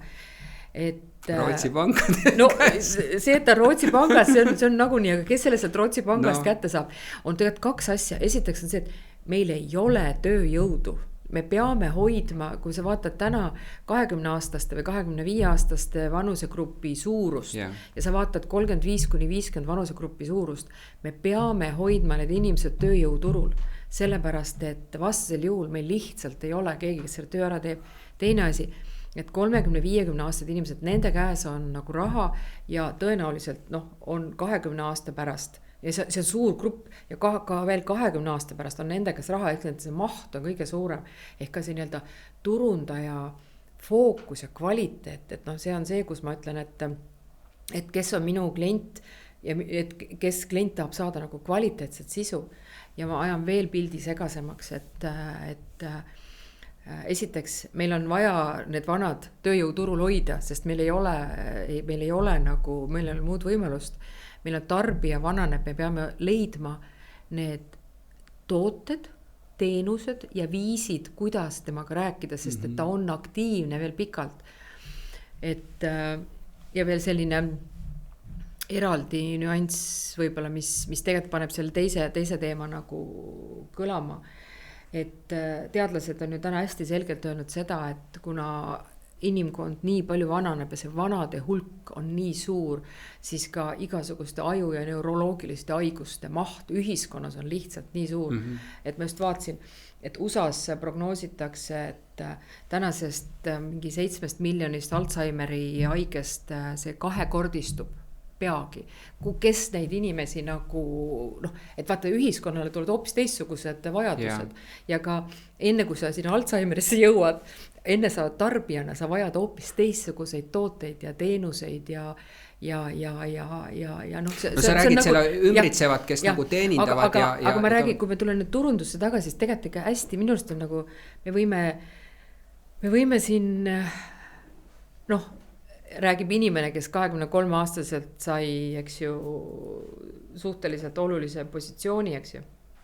Tegelikult võti on see mitmekesisus tiimides ja mõtlemises, et on seda erinevat mõtlemist, on nii vanuselist kui soolist, kui ka üldse nagu käitumispõhist, et me keegi ei suuda nagu kõiki mõtteid, kõiki, mis ühiskonnas toimub, eks ju, kõiki nagu hoomata. Eriti kuna see kapseldumine on suurem kui kunagi varem ja läheb aina hullemaks ja need erinevate kapslite sees olevad inimesed relvastuvad üksteise vastu. Et ma arvan, ainuke, mis nagu aitab, on see erinevad inimesed. See koos toimimine. Ma olen jälle mõelnud, et tõesti meie nagu generatsiooni eelis oli tegelikult see, et me saime hästi noorelt jube palju asju teha. No jube palju asju teha. Mul on natuke nagu kahju uuest generatsioonist, kes ei saa teha nii palju. Aga teisest küljest sellepärast ma pakungi neile seda lahendust, et te saate tihedamini asju teha, eks ole. On ju, et see nagu ikkagi see kogemuste pagas tekiks siis tänu sellele nagu tihedusele. Meil oli see ampluaa suurem, me saime suuri asju teha, et siis nad saavad väikseid asju nagu palju teha, et võib-olla see nagu mingis osas siis nagu tasakaalus. Ja mina olen ka valinud, meil on täna päris mitu erinevat agentuuri ja need seal ühes agentuuris on teadlikult, ma näen, et on valitud hästi erinev tiim, aga ühe agentuuri ma läksin teadlikult, valisin sellepärast, et nad olid kõik nii noored. Ma ei saanud mitte midagi aru, mida nad rääkisid alguses. Aga ma sain aru, et see mõtlemise viis ja see power, et mul on täpselt seda praegu vaja, et see on see, et kui ma nagu ei saa aru, siis ma võtan endale kellegi meeskonna või inimese, kes seda minust paremini nagu aga kas see ongi nagu partnerite valiku või mis kriteeriumid sul veel on, kui sa partnereid valid, eks ole, et üks sa otsid sellist nagu tasakaalukust endale teisele poole, eks ole, on ju, et ära räägi mul samadest asjadest, vaid ära nooguta kaasa, ma tean ise, mida ma tean, et see on võib-olla selline esimene printsiip, et ma tahan, et mu partnerid oleksid paremad minust nagu mingis asjas nagu paremad, et teistsugused ja teise vaatega, et ma see kõlab võib-olla julmalt, aga ära nooguta kaasa. Mul ei ole vaja seda. Ma peaks ka siin teistpidi ütlema. Mul ei ole vaja seda. Mulle ka isiklikult mul on vaja sellist sparringupartnerit, kes nii-öelda kes vaidleb minuga. Aga kas ta võib kriitiline ka olla või? Sa ei solvu? No ma proovin mitte solvuda, vahest muidugi, ega siis kõik me oleme ju, kui ikka mõni idee on nagu väga armas. Ei, ma solvun siis, kui ei vaidle idee üle, vaid on nii-öelda vaidlus on isiklik. Aga mul on vaja vaidlust selleks, et käima minna. Et ühesõnaga, kindlasti et partner peab olema või partnerid tugevamad, samad väärtused ja muidugi võibolla mis väärtusi sa kõige rohkem hindad? Mis see nüüd põhiline väärtus tal peaks olema, mis on nagu, et see on minu inimene või minu inimesed? Ausus siis või? Ausus, töökus, siuksed hästi inimlikud baas. Hästi nagu inimlikud baas nagu vaja või nagu omadused. Kindlasti ma natuke jälgin, olles selline protsessi juht, ma nagu jälgin ka seda, et kas see tiimide nii-öelda suurus ja struktuur, kas see läheb omavahel kokku, et ja kogu selle, meil on nagu meie turundusnaiskond koosneb 2 inimesest, eks ju, meil laua peal on keskmiselt 20 projekti, suhteliselt nagu projekt on suur, 20 projekti umbes aastas, allahinduskampaaniad, imagoloogilised kampaaniad, uuringud, asjad kõik, et ma natuke vaatan ka seda, et see struktuur ja kõik see nagu kokku läheks, Kuule, aga ütle mulle, miks meil turunduses on naiste poole nagu kõik kaldu, et meil nagu, ma proovin siia ka mehi leida, jube vähe on nagu mehi, ma ei tea, kust kõik kadunud on. Mina arvan, et võibolla see on selline see kuvand, et see on mingi selline siuke pehme teema. Vaat see on täpselt see sama asi, et mis asi on turundus, eks ju. Mis asi, et selles mõttes, et igas ettevõttes, igas struktuuris, igas äris on ta natuke erinev, on ju. Aga vaata, ma võin, kuna ma tudengitele ütlen, mul on 3 sõna. Kasumlik nõudluse tagamine. See on turunduse definitsioon. Sa pead kasumlikult tekitama nõudluse ja tagama selle jätkuvalt, on ju. Ja see tähendab, et sa pead ju mingit toote välja töötama selleks ja nii edasi. See on ju nii lihtne ju tegelikult. Selles mõttes, aga hakka nüüd laienda nüüd see, et selles mõttes ma olen sinuga, mulle väga-väga meeldib see definitsioon ja ma arvan seda, et sellest 3 sõnast see ei ole pehme sõna, vaata, seal on päris tugevad sõnad. Aga võibolla see ei ole see, mis on kõik tegelevad.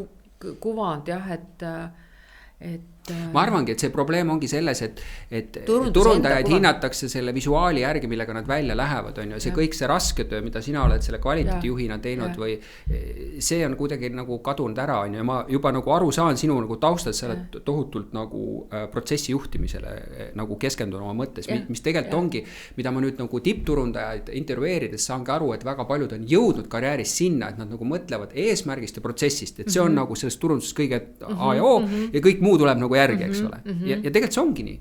Sa oled tegelikult protsessi juhtija, sest sa pead leidma need parimad lahendused, kogu selle asja seal süsteemis ära nagu juhtima, on ju, süke ja natuke orkestrina tekitama selle olukorra, eks ole, et kõik nagu sinu taktiketi all, nagu juhid ise teevad, CEO-d teevad samamoodi. Jah, absoluutselt, et ja no ma ütlengi, et ega see, igas ettevõttes on see natuke see, noh, kui sa oled nagu tootmisettevõte, kui sul on hoopis, kui sa oled nagu tootearendusega, see on hoopis mingi teine teema, aga noh, ütleme meil samamoodi, et noh, ega mul on ju kõik see 90 üürnikku on samamoodi minu meeskond, eks ju, kui ma sellepärast ma räägin siin sellest community või kogukonna nagu turundusest. Et noh, näiteks 2 sihukest, no ütleme, mida me siis oleme teinud, et me oleme ju lisaks Viru Keskuse enda brändi nii-öelda muutmisele, repositsioneerimisele, noh, kõik see visuaalne pool on jälle minu jaoks on selline nagu jäämäe sihuke veepealne tipp, aga noh, me oleme loonud nagu 2 täiesti eraldi nii-öelda tootepakkumist, üks on siis Toidutänav, üks on Ilusfäär, mis on olnudki täpselt see, et esiteks kogu see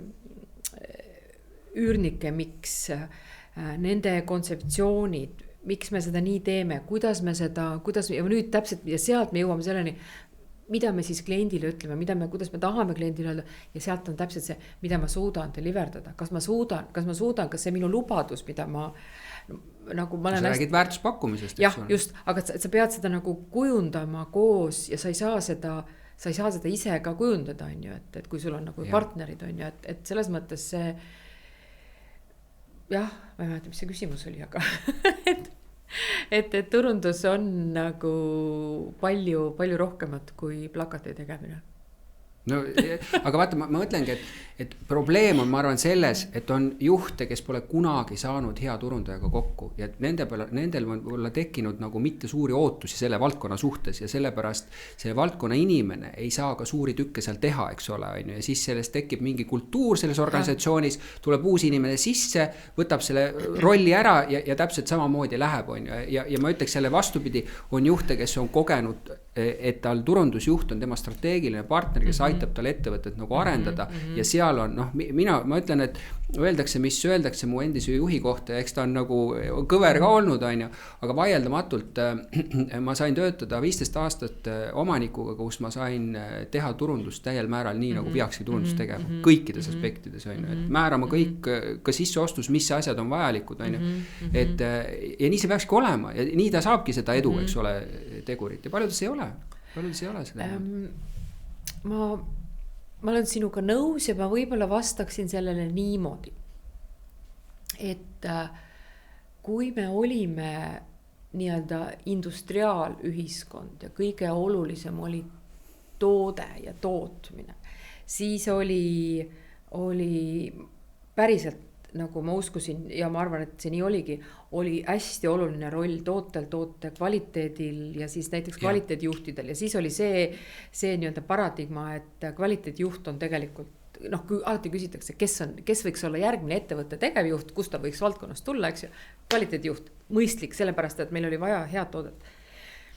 Täna, ma arvan, tänases ühiskonnas, tänases arengus, kus ainult hinnangu annab klient ja kes tunneb klienti kõige paremini, klassikaliselt nii-öelda kõikides struktuurides, on tegelikult turundusvaldkond. Noh, vahet ei ole, kuidas me selle positsiooni nimetame. Ja kes tunneb ka, kes tajub ka homset päeva kõige paremini. Või peaks. Või peaks. Ja ütleme nii, et peaks tajuma homset päeva, on turundusjuht. Ehk tegelikult sealt ma jõuan selleni, et nagu turundus ei saa olla mitte midagi muud kui ettevõtte nii-öelda strateegilises juhtimises väga oluline roll, sest et noh, mida sa teed, kellele sa teed muidu, aga ma küsin kohe siit, et kuidas sina saad aru, mis tuleb või milline see klient on, mida ta ootab, mis on sinu niisugune nagu igapäevane tunnetus olnud, kus sa seda infot enda jaoks nagu kokku kahmad? hästi mitmetest kohtadest, noh, esimene asi on muidugi äritulemused. Ma käin sisuliselt iga päev ei käi, aga iga nädal käin üle keskuse müügitulemused. Eks sa näed, mis on toimunud, eks jah, ma näen, mis on toimunud. Keskuse tulemused, kategooria tulemused, üürnike tulemused, kuidas, noh, sealt pealt tekib nagu see taju, et sa nagu näed, kuidas kellegi läheb, eks ju. Noh, siis on loomulikult kõik nii-öelda meie mõõdetavate kanalite tulemused, eks noh, et me mõõdame. Kus on interaktsioonid toimunud, eks ole? Lisaks müügi just, nagu tehingule. Et noh, meil on esimene siuke kanal on loomulikult üldse nagu keskuse traffic, mida me väga täpselt teame tunni täpsusega, kes kui palju missugusest uksest sisse käib. Aga siis tulevad nii-öelda digiuksed ehk minu digikanalid, minu koduleht, minu sotsiaalmeedia. Digiuks on hea sõna. Ja. Ei, see on väga hea sõna, ma pole üldse mõelnud, aga väga hea nagu analoog kaubanduskeskuse uksele. Sest noh, need on need, kust klient proovib sisse saada siis, kui ta sinu juures füüsiliselt ei ole, on ju. Et mis seal toimub, mis see traffic teeb, mis ta seal teeb. Ja siis on, ja no muidugi sotsiaalmeedias samuti, eks ju, siis noh, proovid seda nagu, võib-olla see väljakutse ongi meile see, et kuna mul e-poodi sisuliselt ju täna veel ei ole, siis ma pean kuidagi sealt selle seose nagu looma või leidma selle viisi. Ja no siis tulevad muidugi uuringud. Et sa usud sellesse, et sa nagu küsid, eks ole, inimese käest, et mis su tunnetus on, millest puudu on, mida sa tahaksid? Jälle, ega see on ju lõpuks on see kombo kõikidest nendest erinevatest uuringutest, aga me ise teeme kliendiuuringut 4 korda aastas, siis me teeme üürniku tagasiside uuringut, me teeme testostlemist, eks ju, nii-öelda see kliendi kogemuse pool. Need on sellised standarduuringud ja siis näiteks eelmine aasta, nagu ma ütlesin, me tegime selle roheuuringu suure ja siis veel ka kaubanduskeskkonna uuring, mis on siis täitsa teistsuguse metoodikaga teistsuguse. Ühesõnaga, sa ikkagi nagu vaatad kogu aeg ringi, mis nagu toimub, eks ole, küsid inimeste, teiste partnerite käest, mis on teie tunnetus ja sealt paned oma siis pildi selle nagu, mis toimus transaktsiooniga, muude paned sukse pildi kokku. Jah, selle nagu kokku, et proovidki nagu aru saada, mis vaata kõige keerulisem, mida me ju tegelikult ei tea, nagu minevikku me oskame ju kõik uurida. Ja sealt, aga tulevik on nagu palju keerulisem. Lõpetuseks ma küsin, kuna sa ütlesid juba tulevik ka, tehisintellekt, mis sina arvad, kuidas, kas ta juba puudutab sinu nagu igapäevategevust, sinu partnerite tegevust, kas sa eeldaks, et partnerid kasutaks ka kommunikatsioonis, analüüsis, mis on sinu nagu lähtekoht siin? Öelda, et see tehisintellekt ei tule ega ei ole, seda me ei saa öelda, eks ju. Nüüd on küsimus, kuidas me teda kasutame. Mina arvan seda, et meil on kõigil nii palju asju laua peal, et me oleksime väga õnnelikud, kui me saaks mingid asjad tehisintellektile ära anda. Ütleme sellise musta töö, et jääks endale see loov pool. Ja loomulikult me juba täna kasutame küll lihtsamad asjad, seal mingi tekstiloome, tõlkimine, ka partnerid kasutavad. Oleme kohe väikse kampaania teinud, aga pigem minu ootus on tegelikult niisuguse analüütika pool ja see sama asi, et keegi toob mingid punktid välja, et keskendu nendele nagu sellest andmestikust. Et täna meil, ma tunnetan nii isiklikult, kui ka ma arvan, et praktiliselt iga turundaja võib seda öelda, et selline kanalite ülene analüütika on nagu tegelikult ikkagi väga nagu hane jalgadel, et võib-olla mõnel suurel ettevõttel on ja mõnel ja siin meil jõuame nagu ühe väikse asja või teemani, et me oleme Eestis kõik nii väiksed ettevõtted, et meil ei ole võimekus selliseid häid nagu analüüsimudeleid, et siis et meil võib olla mingis kanalis mega hea nagu tulemuse raport, aga selle minust pigem on oht see, et kui sa sinna ei pane nagu suurt pilti kõrvale, siis sa võid selle üle tähtsustada siis nagu. Sa võid selle üle tähtsustada ja minna nii-öelda strateegiliselt täitsa nagu valesse kohta. Ehk pigem mulle tundub, et selline esimene asi on selline analüütika, kus võiks nagu AI appi tulla. Ja ütleme siis ka kui ma kogu näiteks nagu seda loovprotsessi vaatan, siis nii-öelda loovidee kindlasti ei saa ja ei tohi ja ei peaks minema. Sest et päeva lõpuks on see ikkagi nii-öelda inimlik kontakt, mis peab tekkima. Küll aga kogu selline formaatimise töö, mis täna võtab tegelikult nii töötunde kui ka eelarve raha, et kusjuures me ei tea, võib-olla siin sa pead oma sõnu see- hakkama sööma, eks ole, tulevikus, sest ma isiklikult arvan küll, et me ikkagi liigume sinna poole, et see loovus läheb ka sinna ära mingis osas on ju. Küsimus on selles, missugune tase sel loovusel on, et see on võib-olla keskmine tase, eks ole, aga me teeme ka väga palju keskmist tegelikkuses on ju. Et võib-olla sellised, mis on nagu siuksed haripunktid, seda me sealt ei saa. Sellega ma olen nõus, et kui sa vaatad keskmist turundusmaastikku või võta keskmine, no teles on, ütleme ikkagi mingi kvaliteet, aga kui sa, ta print ja staatiline reklaam on suhteliselt selline, igaüks oskab teha, mis see siis on, üks võtad kätte. Kui sa võtad nagu keskmise mingisuguse prindi väljaande ja vaatad neid prindireklaame, siis ikkagi pooltel juhtudel hoiad nagu peast nagu kinni, eks ju. Ja ma arvan, et siin tegelikult täna AI suudaks teha oluliselt paremad visuaalsed värvid, kompad, asjad, kõik juba, et see küll jah. Jah, ma nagu mõtlesin ma saan aru, aga jah, aga et selline, et nagu tugevalt eristuv, et võib-olla sinna läheb veel aega või et kuhu me jõuame, aga igal juhul ma arvan, põnevus on pigem ees või mis seal toimuma hakkab. Jah, just nii, et ja selles mõttes tehniliselt me oleme Viru Keskuses juba seda AI-d päris mitu aastat kasutanud, et meil on see PMS-i süsteem on AI peal, nii et PMS on? Ehk siis kinnisvarahalduse süsteem, hoonete kinnisvarahaldus, eks ju, spetsiifiline, mingid tuhanded andurid, mis kogu aeg mõõdavad, mis on väljas, mis on sees temperatuur, palju inimesi on, mis on elektri hind ja siis no näed, juba on sees tehisintellekt. Ja muudkui arvutavad ja siis teevad oma otsuseid, et selles mõttes sellega on see, et sa pead, ega me peame ise valmistuma, et sellega nagu osata töötada, sest ega tehisintellekt on sama, on targem kui meie, aga nii kaua, kui meie ülesande anname, nii kaua me peame oskama seda anda. Aitäh, et leidsid aega oma mõtteid meiega siin jagada. Aitäh kutsumast. Loodetavasti oli kõikidel huvitav. Loodan sama.